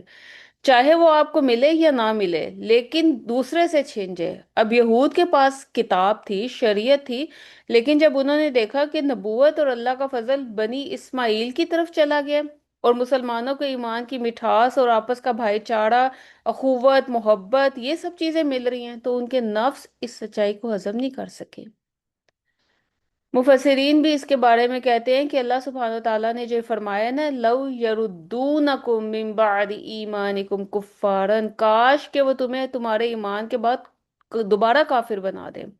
اب یہاں یہ جو لفظ ہے نا یردونکم، یہ را دال دال سے ہے، جس کا معنی ہے کسی چیز کو اس کے اصل مقام سے ریورس کر دینا، پیچھے کی طرف دھکیل دینا۔ اللہ تعالیٰ نے یہ بھی نہیں فرمایا کہ وہ تمہیں دین یہود میں داخل کرنا چاہتے، بلکہ وہ تمہیں ریورس گیئر لگا کر واپس کفر اور اندھیروں کی طرف دھکیلنا چاہتے ہیں۔ یعنی ان کا اصل ہدف تمہیں اپنا جیسا بنانا نہیں، بلکہ اصل یہ ہے کہ تمہارا یہ سکون، تمہارا ایمان، تمہاری اندرونی خوبصورتی، تمہارا تقوی، یہ سب چھن جائے اور تم بھی انہی کی طرح بے چین اور کھوکھلے ہو جاؤ۔ آج کے دور میں اگر اس لفظ کو ذرا جج کریں، آج ہمارا سب سے بڑا فکری المیہ کیا ہے؟ ہم سمجھتے ہیں کہ حسد شاید صرف جادو ٹونے یا نظر بد کا نام ہے، کوئی باہر کا بندہ ہم پر آ آ کر یہ جادو کر دیتا ہے۔ نہیں، قرآن اس جگہ ہمیں ایک لائیو سوشل وائرس سے واقف کرا رہا ہے۔ جب آپ دین کے راستے پر چلتے ہیں، جب آپ فیشن اور سوسائٹی کے پریشر کو چھوڑ کر حیا کا راستہ اپناتے ہیں، جب آپ اپنے گھر میں سادگی اور قناعت لے کر آتے ہیں، تو سوسائٹی کے وہ لوگ جو خود اس مادی دور سے تھک چکے ہوتے ہیں، وہ آپ کو دیکھ کر علمی بحثیں نہیں کرتے، ان کے اندر کا نفس من عند انفسہم تڑپ اٹھتا ہے کہ یہ لوگ یہ اس سستے لائف سٹائل میں اتنی پرسکون زندگی کیوں گزار رہے ہیں، یہ برانڈز کے بغیر اتنے مطمئن کیوں ہیں۔ پھر وہ آپ کو سچائی کی طرف بلانے کے بجائے آپ کے ایمان اور سادگی پر طنز کے تیر چلاتے ہیں۔ پھر آپ کو یہ سننے کو ملتا ہے بڑی حاجن بن گئی ہو، دیکھنا 2 دن کا شوق ہے، اب دنیا سے کٹ کر کتنا جیو گی۔ اور یہ طنز اصل میں علم کا اختلاف نہیں ہوتا، یہ ان کے اپنے اندر کی بے چینی ہوتی ہے۔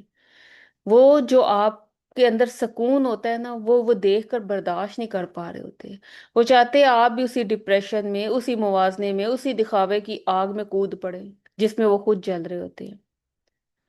پھر اگر ہم اس کو معاشرتی رویے اور لائف سٹائل کی طرف جا کے دیکھیں، یعنی اب ہم نے اس کو لینگویجز سٹائل میں دیکھ لیا ہے، تو اگر ہم سوسائٹی کے اندر اس کو رکھ کے دیکھیں تو ہم اپنے ارد گرد پھیلی سوسائٹی میں ایک بالکل نئے زاویے سے اس کو چیک کر سکتے ہیں۔ اللہ سبحانہ تعالیٰ نے فرمایا کہ ان کی پوری انرجی اس بات پر لگی ہے کہ وہ کس طرح تمہارے ایمان کا سسٹم ریورس کر دیں، کوئی بھی طاقت، کوئی بھی کوشش، کسی بھی طریقے سے۔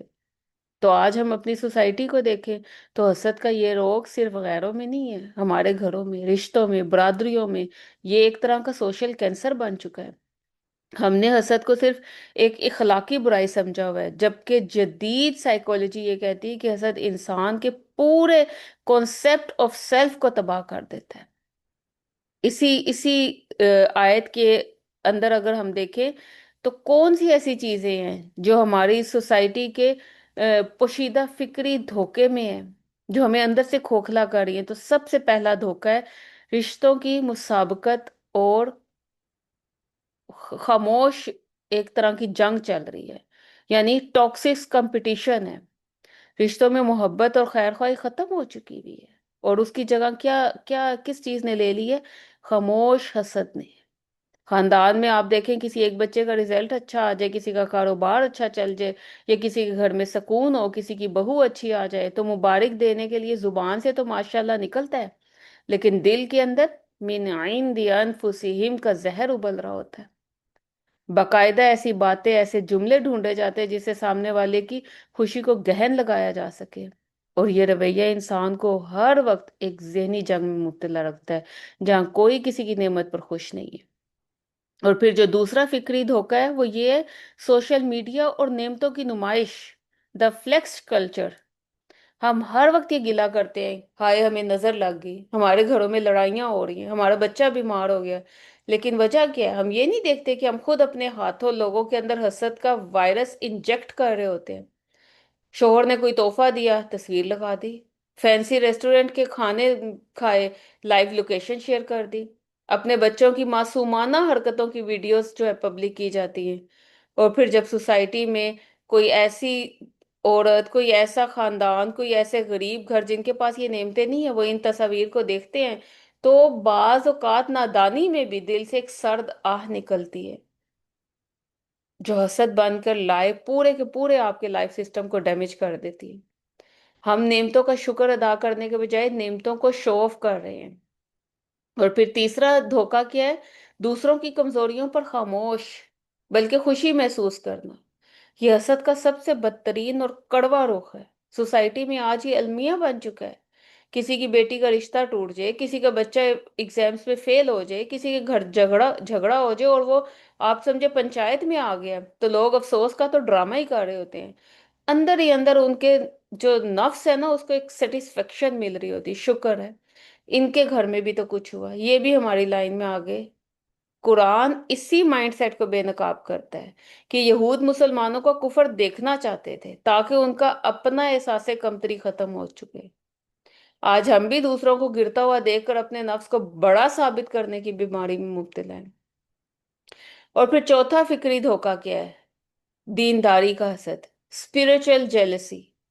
یہ وہ پہلو ہے جو خاص طور پر ہم اگر خاص طور پر دین میں آ چکے ہیں نا تو ان پر پوری طرح فٹ آتا ہے۔ بعضوں کا دنیا کا حسد تو ہم کنٹرول کر لیتے ہیں، لیکن دین کے اندر حسد شروع ہو جاتا ہے۔ کسی آپ کی کو آپ کی میٹ ہے جس نے اچھے نمبر لے لیے، اچھا جواب دے دیا، اس کے کوئی زیادہ اچھا ہو گیا، کسی کا اخلاق ہم سے زیادہ اچھا ہے، کسی کو دین کے کام کے لیے زیادہ قبولیت مل رہی ہے، کسی کو اپریشیٹ کیا جا رہا ہے، تو دل کے کسی کونے میں ایک چبھن سی محسوس ہونے لگے، یہ مجھ سے آگے کیوں نکل رہی ہے؟ ہم اس کی خامیوں کو کریدنا شروع کر دیتے ہیں انکانشیسلی۔ کیوں؟ تاکہ اس کا امیج خراب ہو سکے، اگلی دفعہ اسے اپریشیٹ نہ کیا جا سکے۔ یاد رکھیے، ابلیس دنیا کی وجہ سے کافر نہیں ہوا تھا، وہ دینداری اور مرتبے کی وجہ سے، حسد کی وجہ سے مردود ہوا تھا، روندا گیا تھا۔ اور یہ بھی یاد رکھیے کہ جب حق اور علم آ جانے کے بعد بھی دل میں دوسروں کی مقبولیت یا دینی کام کو دیکھ کر گھٹن محسوس ہونا، تو وہیں سمجھیں کہ یہ یہود کا وہ مرض ہمارے اندر بھی سرایت کر گئے۔ اور پھر یہ دیکھیں کاروباری حسد۔ آج کل خواتین بھی گھر بیٹھے on line business, boutique, home chef اور دیگر کام بڑی خوش اسلوبی سے، کامیابی سے کر رہی ہیں، لیکن اس کے ساتھ ساتھ کاروباری حسد بھی بڑھ گیا۔ کسی کا اچھا کام چل پڑے، کسی کے آئیڈیاز اچھے ہوں تو ان کو چوری کرنا، ان کے خلاف جھوٹی افواہیں پھیلانا، ان کے کسٹمرز خراب کرنے کی کوشش کرنا، یہ معمول کی بات بن چکی ہے۔ حالانکہ اللہ سبحانہ تعالیٰ نے تو رزق کا وعدہ کیا ہے۔ قرآن مجید میں ایک جگہ اللہ تعالیٰ نے فرما دیا جس کا ترجمہ ہے، اور اگر اللہ اپنے تمام بندوں کے لیے رزق میں فراغی کر دیتا تو وہ زمین میں سرکشی کرنے لگتے، لیکن وہ ایک اندازے کے ساتھ جو چاہتا ہے نازل کرتا ہے۔ یعنی جب ہم کسی کے ساتھ کاروباری حسد کرتے ہیں تو ہم دراصل اللہ کے اس اندازے، اس کی تقسیم پر آبجیکشن کر رہے ہوتے ہیں کہ یا اللہ تو نے اسے کیوں دیا، مجھے کیوں نہیں۔ بس سمپل سی ایک بات یاد رکھیے، حسد صرف اخلاقی برائی نہیں ہے، یہ ہماری نیکیوں کو ایسے کھا جاتا ہے جیسے آگ سوکھی لکڑی کو۔ اور جب ہم ان میں سے کسی بھی کمپیریزن میں پڑ جاتے ہیں، چاہے پچھلے جتنے بھی میں نے کمپیریزن بتائے، تو ہم دراصل شیطان کی اس جال میں پھنس جاتے ہیں جو انسان کو کبھی سکون سے جینے نہیں دیتا۔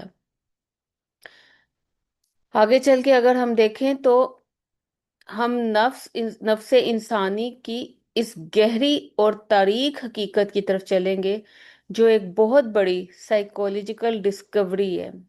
اگر ہم غور کریں تو ہمیں معلوم ہوگا کہ حاسد انسان کو کبھی بھی اس نعمت سے مسئلہ نہیں ہوتا، اسے اصل تکلیف اس بات سے ہوتی ہے کہ یہ نعمت اس انسان کے پاس خاص طور پہ کیوں ہے، اور یہی حسد کی بدترین شکل ہے، جہاں انسان نعمت کا نہیں بلکہ نعمت والے کا دشمن بن جاتا ہے۔ مثال کے طور پر ایک ایک کسی کے پاس گاڑی موجود ہے، وہ اس میں آرام سے سفر کرتے ہیں، جیسے ہی مثلاً وہ دیکھتی ہے کہ میری جٹھانی یا دیورانی یا پڑوسن کسی کے پاس مزید ایک نئی گاڑی اس نے لے لی ہے، اچانک دل میں ایک گھٹن سی ہونے لگتی ہے. اسے اس گھاڑی سے تکلیف نہیں ہے، گھاڑی تو اس کے اپنے پاس بھی ہے، لیکن تکلیف اس بات سے کہ اس کو یہ خوشی کیوں ملی.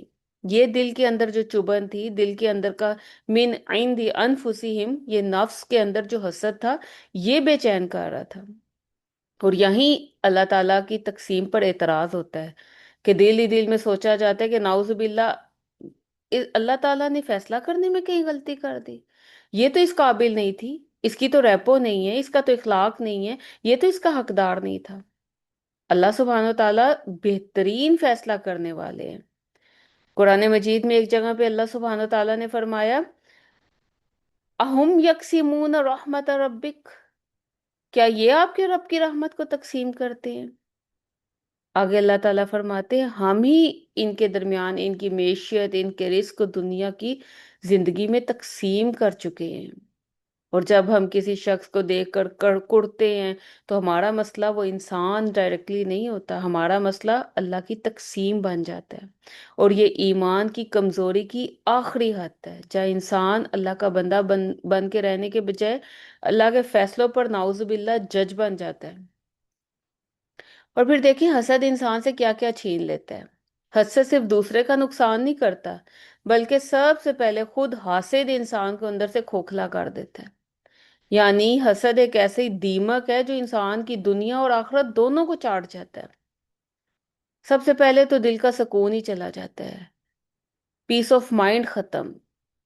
حاسد انسان کبھی پرسکون نیند نہیں سو سکتا، وہ ہر وقت اس سوچ میں گھلتا رہتا ہے کہ فلاں کے گھر میں کیا نہیں آیا، فلاں کا کاروبار کتنا بڑا، اس کی زندگی میں کیا ہو رہا ہے. اور حاسد بغیر کسی جرم کے اپنے ہی اندر ایک جہنم سلگا کر بیٹھ جاتا ہے. مثلاً پھر وہی بات آئے گی، جیسے کوئی عورت رات کو سونے لگے لیکن اس سے یہ سوچ کر نیند نہ آئے کہ آج جو ہے فلاں پارٹی میں فلاں خاتون نے مجھ سے مہنگا برانڈ کا سوٹ پہنا تھا یا مجھ سے مہنگا بیگ پکڑا ہوا تھا، کیوں؟ اور ساری رات یہی سوچ سوچ کے کروٹیں بدلتے رہنا، کیا ہوگا؟ اپنا سکون اپنے ہاتھوں خود برباد کر دیا. اور پھر دوسرا نقصان کیا ہوتا ہے؟ عبادت کا لطف ختم ہو جاتا ہے، سویٹنس آف ورشپ ختم. دل میں زہر جب بنتا ہے نا حسد کا، تو سجدوں میں روتے ہوئے بھی رونا نہیں آتا، دعا میں دل نہیں لگتا، روح بوجھل ہو جاتی ہے. اور اسی وجہ سے نمازیں صرف ایک ایکسرسائز بن جاتی ہیں، ان کی اپنی روح ختم ہو جاتی ہے. مثلا ایک عورت ہے جہاں نماز پر بیٹھی ہے، تسبیحات پڑھ رہی ہے، لیکن ذہن میں مسلسل اپنی نند کے خلاف پلاننگ چل رہی ہے کہ اس وقت پہ اس نے مجھے یہ کہا تھا، اب میں نے اس کو یہ جواب دینا ہے تاکہ اس کی خوشی کرکری کر دوں. ایسی عبادت میں کوئی نور ہوگا، کوئی لذت ہوگی، کوئی لطف باقی رہ جائے گا؟ اور پھر تیسرا نقصان کیا ہوتا ہے؟ تمام نیکیاں ختم، نیکیوں کو مٹا ہی دیتا ہے. Eats up good deeds. ہم دن بھر روزے رکھتے ہیں، عبادات کرتے ہیں، اب دیکھیں سیزن جب آتے ہیں عبادات کے، اس میں تو سب انرجیٹک ہو جاتے ہیں، قرآن پڑھتے ہیں، صدقہ خیرات کر رہے، لیکن دل میں حسد پالا ہوا ہے، ساری محنت لمحوں میں ضائع. رسول اللہ صلی اللہ علیہ وسلم نے یہ فرما دیا کہ حسد نیکیوں کو ایسے کھا جاتا ہے جیسے آگ سوکھی لکڑی کو.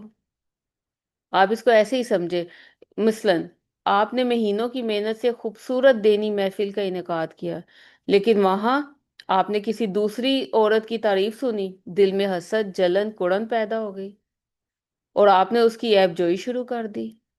یعنی آپ نے مہینوں کی نیکی سیکنڈوں میں راکھ کر دی.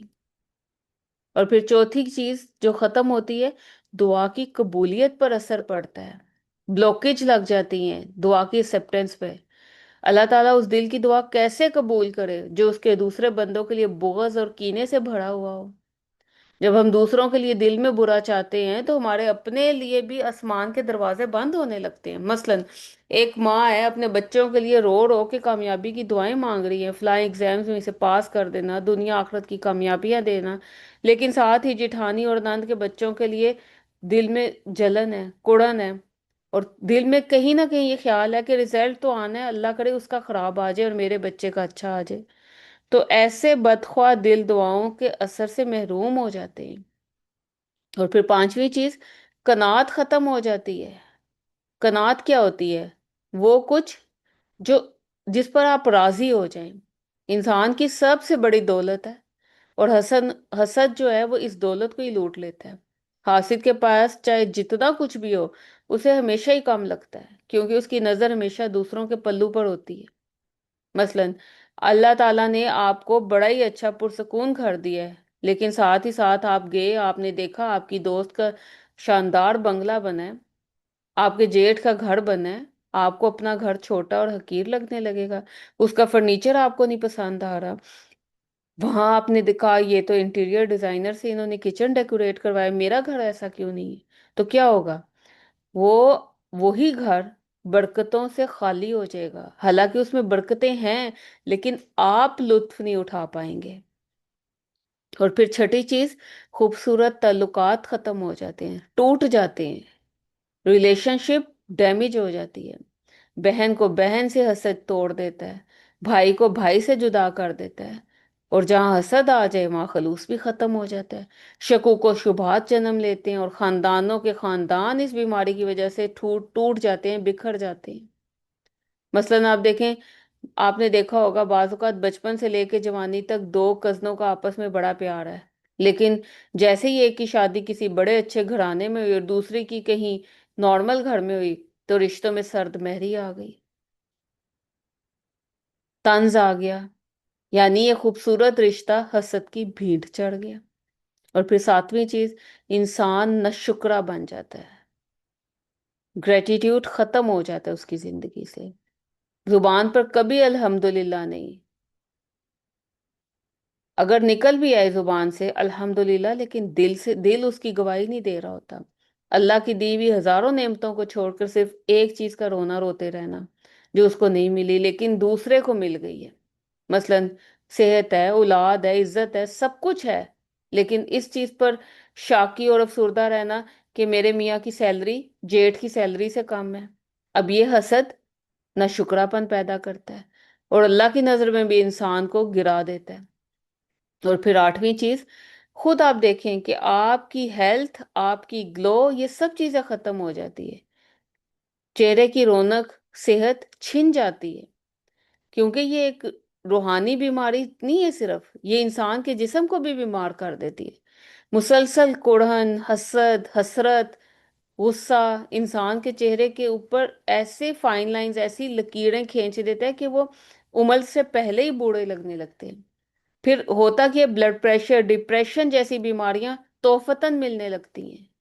آپ نے دیکھا ہوگا کچھ لوگ ہر وقت چڑچڑے بیزار نظر آتے ہیں، سب کچھ ہوتا ہے، لیکن دوسروں کی خوشی دیکھ کر جو ان کے اندر سٹریس پیدا ہوتا ہے، وہ ان کے چہرے کی مسکراہٹ اور صحت دونوں کو چاٹ جاتی ہے۔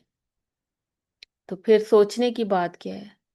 ذرا اس چیز کو غور کیجئے، جس حسد کی وجہ سے ہم دوسروں کا نقصان کرنا چاہتے ہیں نا، وہ دراصل پیاسے کو پانی پلانے کے بجائے خود زہر پینے جیسا ہے۔ نقصان کس کا ہوا؟ ہمارا اپنا۔ تو ہمیں کیا کرنا ہے؟ اپنے دل کو اس زہر سے پاک کرنے کا ارادہ کرنا ہے۔ اور پھر آپ دیکھیں آج کی خواتین کا سب سے خاموش فتنہ کیا ہے؟ اگر ہم اپنی روزمرہ زندگی کو آئینے سے جا کے دیکھیں تو پوشیدہ خاموش فتنے کو اگر ہم دیکھیں تو ہم خواتین کے گھروں میں، رشتوں میں، دلوں میں اندر ہی اندر یہ بیماری بن چکی ہے جو دیمک کی طرح اس کو چاٹ رہی ہے۔ یہ کسی بڑی جنگ کی طرح باہر نہیں آ رہا، بلکہ ہمارے ڈرائنگ رومز میں، ہمارے کچنز پہ، ہمارے واٹس ایپ چیٹس میں خاموشی سے پروان چڑھ۔ مثلاً کچھ مثالیں میں سامنے رکھوں گی اور ہم میں سے ہر ایک اپنے آپ کو انالیسس کریں گے۔ ہمارا صبح اٹھنا، گھر کا کام کرنا، بچوں کو سنبھالنا، نمازیں پڑھنا، لیکن ذہن کسی کونے میں ایک مسلسل ریس میں چل رہا ہے۔ اور وہ ریس کیا ہے؟ میری نند نے اس عید پر کتنے تولے کا سیٹ بنوایا، میری دیورانی کے میاں نے اسے کون سا نیا فون گفٹ کیا، میری بھابھی کے بچے اتنے مہنگے برانڈڈ کپڑے کہاں سے پہن رہے ہیں، ارے میری سہیلی کا شوہر تو اسے ہر ویکنڈ پر باہر لے کر جاتا ہے، اور ایک میرا شوہر ہے، اس کے بچے اتنے اچھے اسکول میں جا رہے ہیں، ان کا رزلٹ اتنا شاندار کیوں آیا، ان کی نئی گاڑی کا ماڈل تو دیکھیں ذرا، اور ہمارے پاس وہی چھکڑا، اس کا گھر کتنا بڑا ہے، اس کے کچن کی رینوویشن پر کتنے لاکھ روپے لگا دیے، اور ہمارے تو خرچے ہی پورے نہیں ہوتے۔ اور ہمیں یہ لگتا ہے کہ ایک عام سی گھریلو سوچ ہے، لیکن دراصل حقیقت میں یہی تو وہ زہر ہے جس نے ہمارے پورے وجود کو اطمینان سے محروم کر دیا ہے۔ ہم اپنی نند، دیورانی، جٹھانی، بھابھی، ان سب کی زندگیوں سے کمپیریزن کرتے کرتے اپنی زندگیوں کو دوبھر کر رہے ہیں۔ اور یہاں یاد رکھیے کہ فتنے کی اصل حقیقت، مثلا شیطان کو اس سے کوئی دلچسپی نہیں کہ آپ کے پاس کیا ہے، اسے دلچسپی اس بات سے ہے کہ آپ دوسروں کے پاس کیا دیکھ رہی ہیں۔ شیطان کا تو سب سے بڑا ہتھیار ہی ہے کہ وہ آپ کی اپنی جھولی میں موجود صحت، اپنے اچھے شوہر، پیارے بچے اور چھت جیسی ہزاروں نعمتوں کو آپ کی نظر میں حقیر اور چھوٹا کر دے، اور دوسرے کے ہاتھ میں ایک معمولی سی چیز بھی پکڑی دیکھ کر اس کو کتنا ہی بڑا کر کے دکھاتا ہے، جس کی وجہ سے آپ کا جینا حرام ہو جاتا ہے۔ یہی تو ہے شیطان کا وہ خاموش فتنہ جو ہمیں شاکر سے حاسد اور ناشکرا بنا دیتا ہے۔ چلیں، کافی کچھ ہم نے جان لیا اس کے بارے میں۔ اب ہمیں دیکھنا یہ ہے کہ ہم نے اس بیماری سے نکلنا کیسے ہے، ہم اپنے دل کو اس زہر سے پاک کیسے کریں۔ تو اس کے لیے ہمیں قرآن ہی نے ایک اصول دے دیا، فَاعْفُوا وَاصْفَحُوا حَتَّى يَأْتِيَ اللَّهُ بِأَمْرِهِ۔ تم معاف کر دو، درگزر کر دو، یہاں تک کہ اللہ اپنا حکم بھیج دے۔ قرآن کی خوبصورتی دیکھیے کہ اللہ تعالیٰ نے پہلے بیماری کا ذکر کیا، پھر مومن کے امتحان کا ذکر کیا، اور پھر علاج بھی بتا دیا۔ سامنے والے کے دل میں حسد ہے، وہ تمہارے ایمان کو نقصان پہنچانا چاہتا ہے، وہ تمہاری خیر نہیں چاہتا، لیکن اللہ سبحانہ تعالیٰ تمہیں اس کے رویے کے مطابق رد عمل دینے کا حکم نہیں دے رہا، بلکہ تمہیں اپنے مقام کے مطابق عمل کرنے کا حکم دیا جا رہا ہے۔ یہاں ایک بڑی عجیب بات لگے گی، انسان کو مثلاً جب تکلیف پہنچتی ہے تو اس کے دل میں دو آوازیں اٹھتی ہیں۔ ایک آواز نفس کی ہوتی ہے، جو آتی ہے کہ اس نے کیا ہے جو کچھ میرے ساتھ، اسے ویسا ہی میں لوٹاؤں تاکہ اسے بھی احساس ہو، اسے بھی وہی دوں، وہی درد، وہی تکلیف جو مجھے ملی ہے۔ اور دوسری آواز ایمان کی ہوتی ہے، جو کہتی ہے کہ اللہ کو دیکھو، بندے کو نہیں، اجر کو دیکھو، تکلیف کو نہیں، آخرت کو دیکھو، اس وقتی لمحے کو نہیں۔ اور اکثر اصل جنگ سامنے والے شخص سے نہیں ہوتی، بلکہ اصل جنگ ہی ہوتی ہے اپنے نفس سے۔ اسی لیے اللہ سبحانہ تعالیٰ نے صرف عفو کا حکم نہیں دیا، بلکہ وصفہو ساتھ جوڑ دیا۔ گویا صرف ہاتھ روک لینے کا نام معافی نہیں ہے، بلکہ دل کو بھی صاف کر لو، یہی مطلوب ہے۔ علماء اس کے بارے میں کہتے ہیں کہ عفو یہ ہے کہ انسان سزا دینے کی قدرت رکھنے کے باوجود چھوڑ دے، اور صفحہ یعنی صفحہ پلٹنا، یہ اس سے اگلا درجہ ہے، یعنی صرف معاف ہی نہ کر دو بلکہ دل سے بھی اس معاملے کو نکال دو، بار بار اسے یاد نہ کرو، ہر موقع پر اپنی پرانی فائل کھول کر نہ بیٹھ جاؤ، ہر ملاقات میں پرانا زخم تازہ نہ کرو۔ بعض لوگوں کو آپ نے دیکھا عرصہ گزر جاتا ہے، 25-25 سال شادیوں کو ہو جاتے ہیں، لیکن پھر جہاں ملتی ہیں ہر موقع پر پرانی باتیں، میرے ساتھ یہ ظلم ہوا، مجھے تو یہ نہیں ملا، میرے ساتھ تو یہ معاملہ نہیں، یعنی وہ فائلیں کبھی بند ہوئی ہی نہیں۔ دل کے اندر پوری فائل جو ہے وہ محفوظ ہوئی ہوئی ہے، تاریخ بھی محفوظ ہے، وقت بھی محفوظ ہے، الفاظ بھی، حتیٰ کہ لہجے بھی محفوظ ہیں۔ جیسے ہی موقع ملتا ہے دوبارہ فائل کھول کے بیٹھ جاتے ہیں۔ تو قرآن صرف معافی نہیں سکھا رہا، قرآن دل کا بوجھ اتارنا سکھا رہا ہے۔ آپ دیکھیں، مثلاً جب ہم کسی کے لیے دل میں نفرت رکھتے ہیں تو سب سے زیادہ نقصان ہوتا کس کا ہے؟ ہم سمجھتے ہیں سامنے والے کا، میں نے اسے اپنی نظروں سے گرا کے نقصان کر لیا ہے، لیکن حقیقت میں سب سے پہلا نقصان ہمارا اپنا ہوتا ہے، ذہنی اور دلی سکون ختم ہو جاتا ہے۔ شاید وہ شخص تو آرام سے سو رہا ہو، لیکن ہم ایک جملے کو سالوں سے اپنے دل میں اٹھائے پھرتے چلے جاتے ہیں۔ اسی لیے معافی سب سے پہلے دوسروں پر نہیں، اپنے دل پر احسان کرنا ہوتا ہے۔ اور آپ غور کریں، اللہ تعالیٰ نے یہ حکم کس وقت دیا ہے؟ جب سامنے والے نے خیر خواہی نہیں کی تھی، جب سامنے والے نے معذرت نہیں کی تھی، جب سامنے والے نے اپنی غلطی تسلیم نہیں کی تھی، پھر بھی اللہ نے فرمایا فَاعْفُوا وَاصْفَحُوا۔ کیوں؟ کیونکہ مومن کا اخلاق ہی ایسا ہے، وہ دوسروں کے رویوں کے تابع نہیں ہوتا، اللہ کے حکم پر کھڑا ہوتا ہے۔ کبھی کبھی ہمارے پاس یہ لیم ایکسکیوزز ہوتے ہیں، میں معاف کیوں کروں؟ یا میں معاف تو کر دوں، اس نے تو مجھ سے معافی مانگی ہی نہیں، اچھا چلو میں معاف تو کر دیتی ہوں لیکن یاد رکھنا غلطی تو اس کی تھی، میں کیوں اپنا حق چھوڑ دوں؟ لیکن سوال یہ ہے کہ جب ہم اللہ تعالیٰ سے مغفرت چاہتے ہیں تو کیا ہمارے سارے اعمال ایسے ہیں مکمل اور کامل؟ کیا ہم ہر خطا کے بعد معافی کے مستحق ہوتے ہیں؟ پھر بھی اللہ تعالیٰ بار بار ہم پر پردہ ڈالتے رہتے ہیں، معاف کرتے رہتے ہیں، درگزر کرتے رہتے ہیں۔ نبی صلی اللہ علیہ وسلم نے فرمایا ہے کہ زمین والوں پر رحم کرو، آسمان والا تم پر رحم کرے گا۔ بعض زخم ایسے ہوتے ہیں جو چند دن کے نہیں ہوتے، بعض اوقات کوئی رشتہ دار دل دکھا دیتا ہے، کوئی دوست دھوکہ دے دیتا ہے، کسی کی ایسی بات جو آپ کو سالوں یاد رہتی ہے اور دل میں چھید کرتی ہے، کبھی آپ کی اولاد، سکی اولاد آپ کی ناشکری کر جاتی ہے، آپ کے بہن بھائی آپ کا حق مار لیتے ہیں، یا کبھی کسی کی حسد بھری بات دل میں تیر کی طرح اتر جاتی ہے۔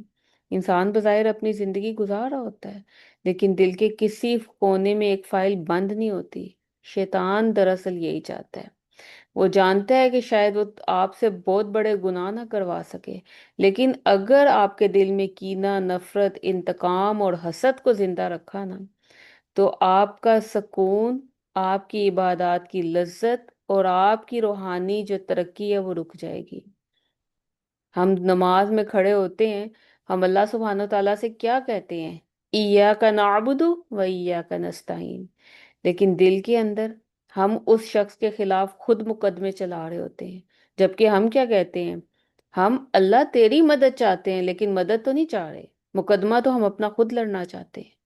زبان سے قرآن پڑھ رہے ہیں لیکن دل میں پرانے زخموں کی آگ جل رہی ہوتی ہے، اور پھر ہم کہتے ہیں، حیران ہوتے ہیں، عبادتوں میں لذت نہیں ہے، دعاؤں میں وہ کیفیت نہیں آتی، کیوں؟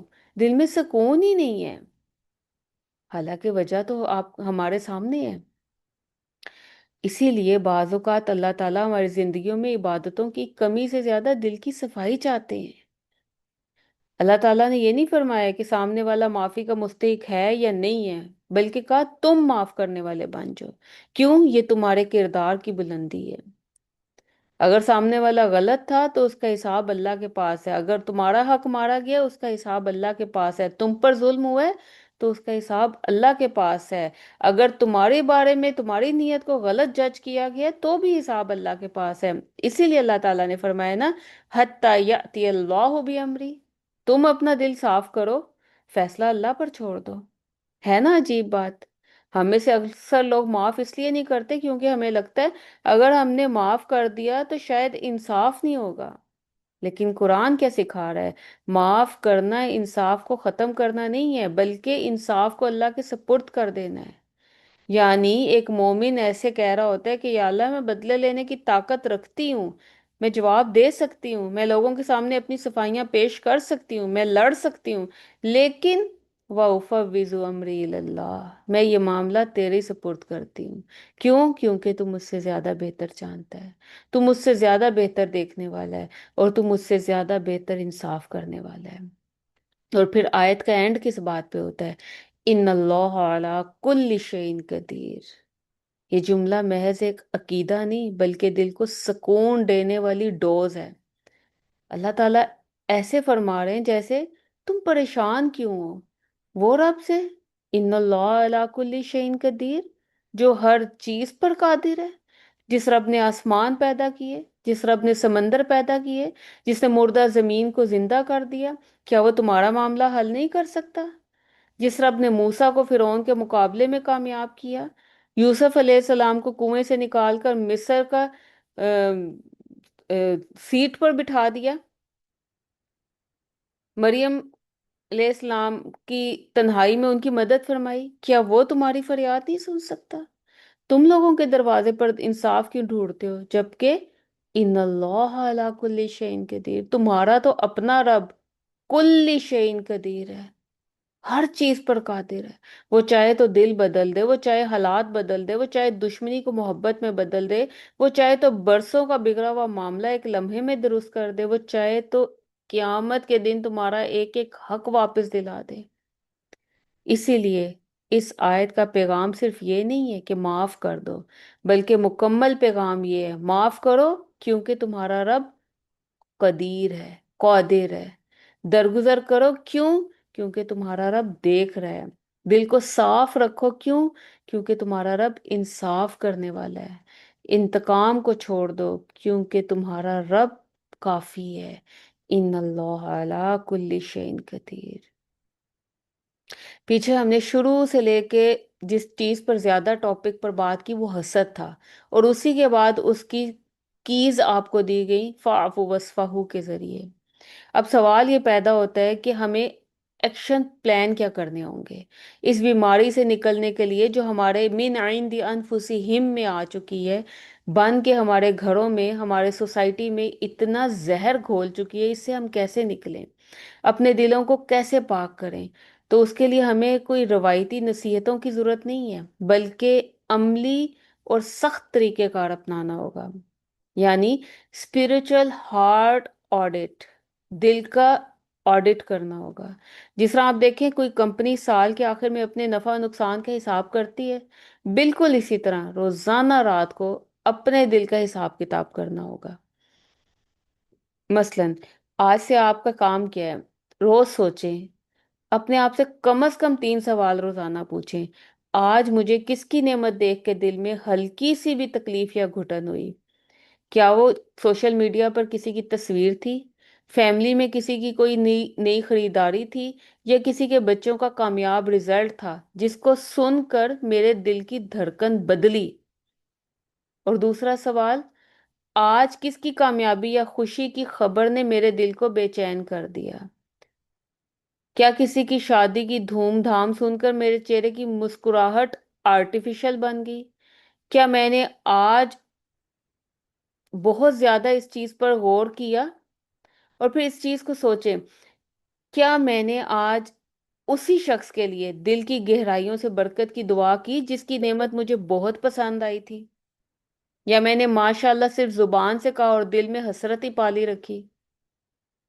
اور جس دن آپ نے واقعی یہ سوالات اپنے آپ سے پوچھنے شروع کر دیے، آپ کے اندر سے حسد کا علاج اور دل کی صفائی شروع ہو جائے گی، کیونکہ دل اپنے ہی نقصانات کو پکڑنے لگے گا تو خود بخود اس گناہ سے پیچھے ہٹنا شروع ہو جائے گا۔ سب سے پہلے آپ اس کو لکھ لیں کہ ہمارے پاس 3 کیز ہیں۔ ہم نے اپنا علاج کرنا ہے نا، اس حسد سے بچنا ہے اور ایک پرسکون اور مطمئن لائف گزارنی ہے۔ تو پہلی چابی ہے برکت کی دعا۔ جب بھی کسی کے پاس کوئی اچھی چیز دیکھیں، چاہے وہ آپ کی نند ہے، چاہے وہ آپ کی بھابھی ہے، چاہے وہ آپ کے ریلیٹیوز ہیں یا نہیں، آپ کی دوست ہیں، یا راہ چلتے بھی بعض اوقات کسی کی کوئی ایسی چیز جس کو آپ کو دیکھ کے صرف زبانی الحمدللہ یا ماشاء اللہ نہ ہو، بلکہ فوراً دل سے کہیں یا اللہ اس کی برکت میں مزید اضافہ فرما اور مجھے بھی اپنے فضل سے نواز دے۔ اور یقین جانے فرشتے اس چیز کے لیے آپ کے حق میں وہی دعا کریں گے جو آپ نے اس شخص کو دی ہے۔ اور دوسری کی کیا ہے؟ سوشل میڈیا کا بائیکاٹ۔ مثلا آپ کسی مخصوص سٹیٹس پر یا مخصوص اکاؤنٹ پر رک جاتے ہیں اور اس کو دیکھ کر آپ کے دل میں احساس کمتری، جلن، کڑھن یا کوئی بھی کھٹکا پیدا ہوتا ہے تو انفالو کر دیں ایسے چینلز کو، ایسے سٹیٹس کو میوٹ کر دیں۔ اپنے ایمان اور سکون کی حفاظت آپ کی فرسٹ پرائرٹی ہونی چاہیے۔ اور پھر تیسری کی کیا ہے؟ نیچے دیکھیں۔ جب بھی دنیا کے معاملے میں دل خراب ہونے لگے تو اپنے سے اوپر دیکھنے والوں کے بجائے نیچے دیکھنے والے بن جائیں۔ مثلا ہم جو دیکھتے ہیں کہ فلاں کا شوہر اس کو فلاں پہاڑی میں لے کے فلاں ٹرپ پہ جا رہا ہے، ایسی خواتین کو دیکھیں جن کے پاس نہ رہنے کو اپنا گھر ہے، نہ شوہر کا سایہ ہے، نہ بچوں کے لیے 2 وقت کی روٹی ہے، لیکن زبان سے خود بخود وہ بھی پرسکون زندگی گزارتی ہیں۔ تو یقین کریں آپ کے اندر سے الحمدللہ نکلے گا۔ یہ 3 کیز کو آپ سنبھال کے رکھیں جو ہمارے لیے بہت امپورٹنٹ ہے: برکت، سوشل میڈیا کا بائیکاٹ، اور اپنے سے نیچے دیکھنا۔ یاد رکھیں زندگی بڑی مختصر ہے اور آخرت کا سفر بڑا لمبا، اور یہ دل اللہ رب العزت کا گھر ہے۔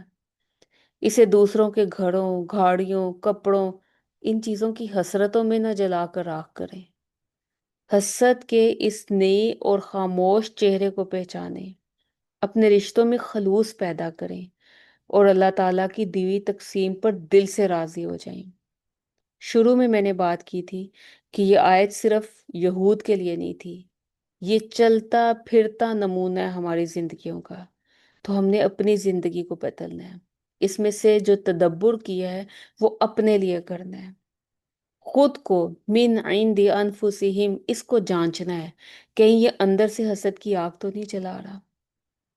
اور جب ہم اس چیز کو جانچ لیں گے، اپنے آپ کو بدلنے کی کوشش کریں گے، تو یقیناً اللہ کی مدد آئے گی۔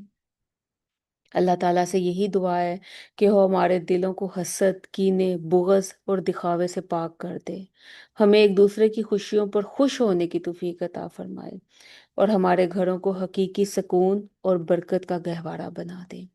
آمین یا رب العالمین۔ جزاک اللہ خیرا کثیرا۔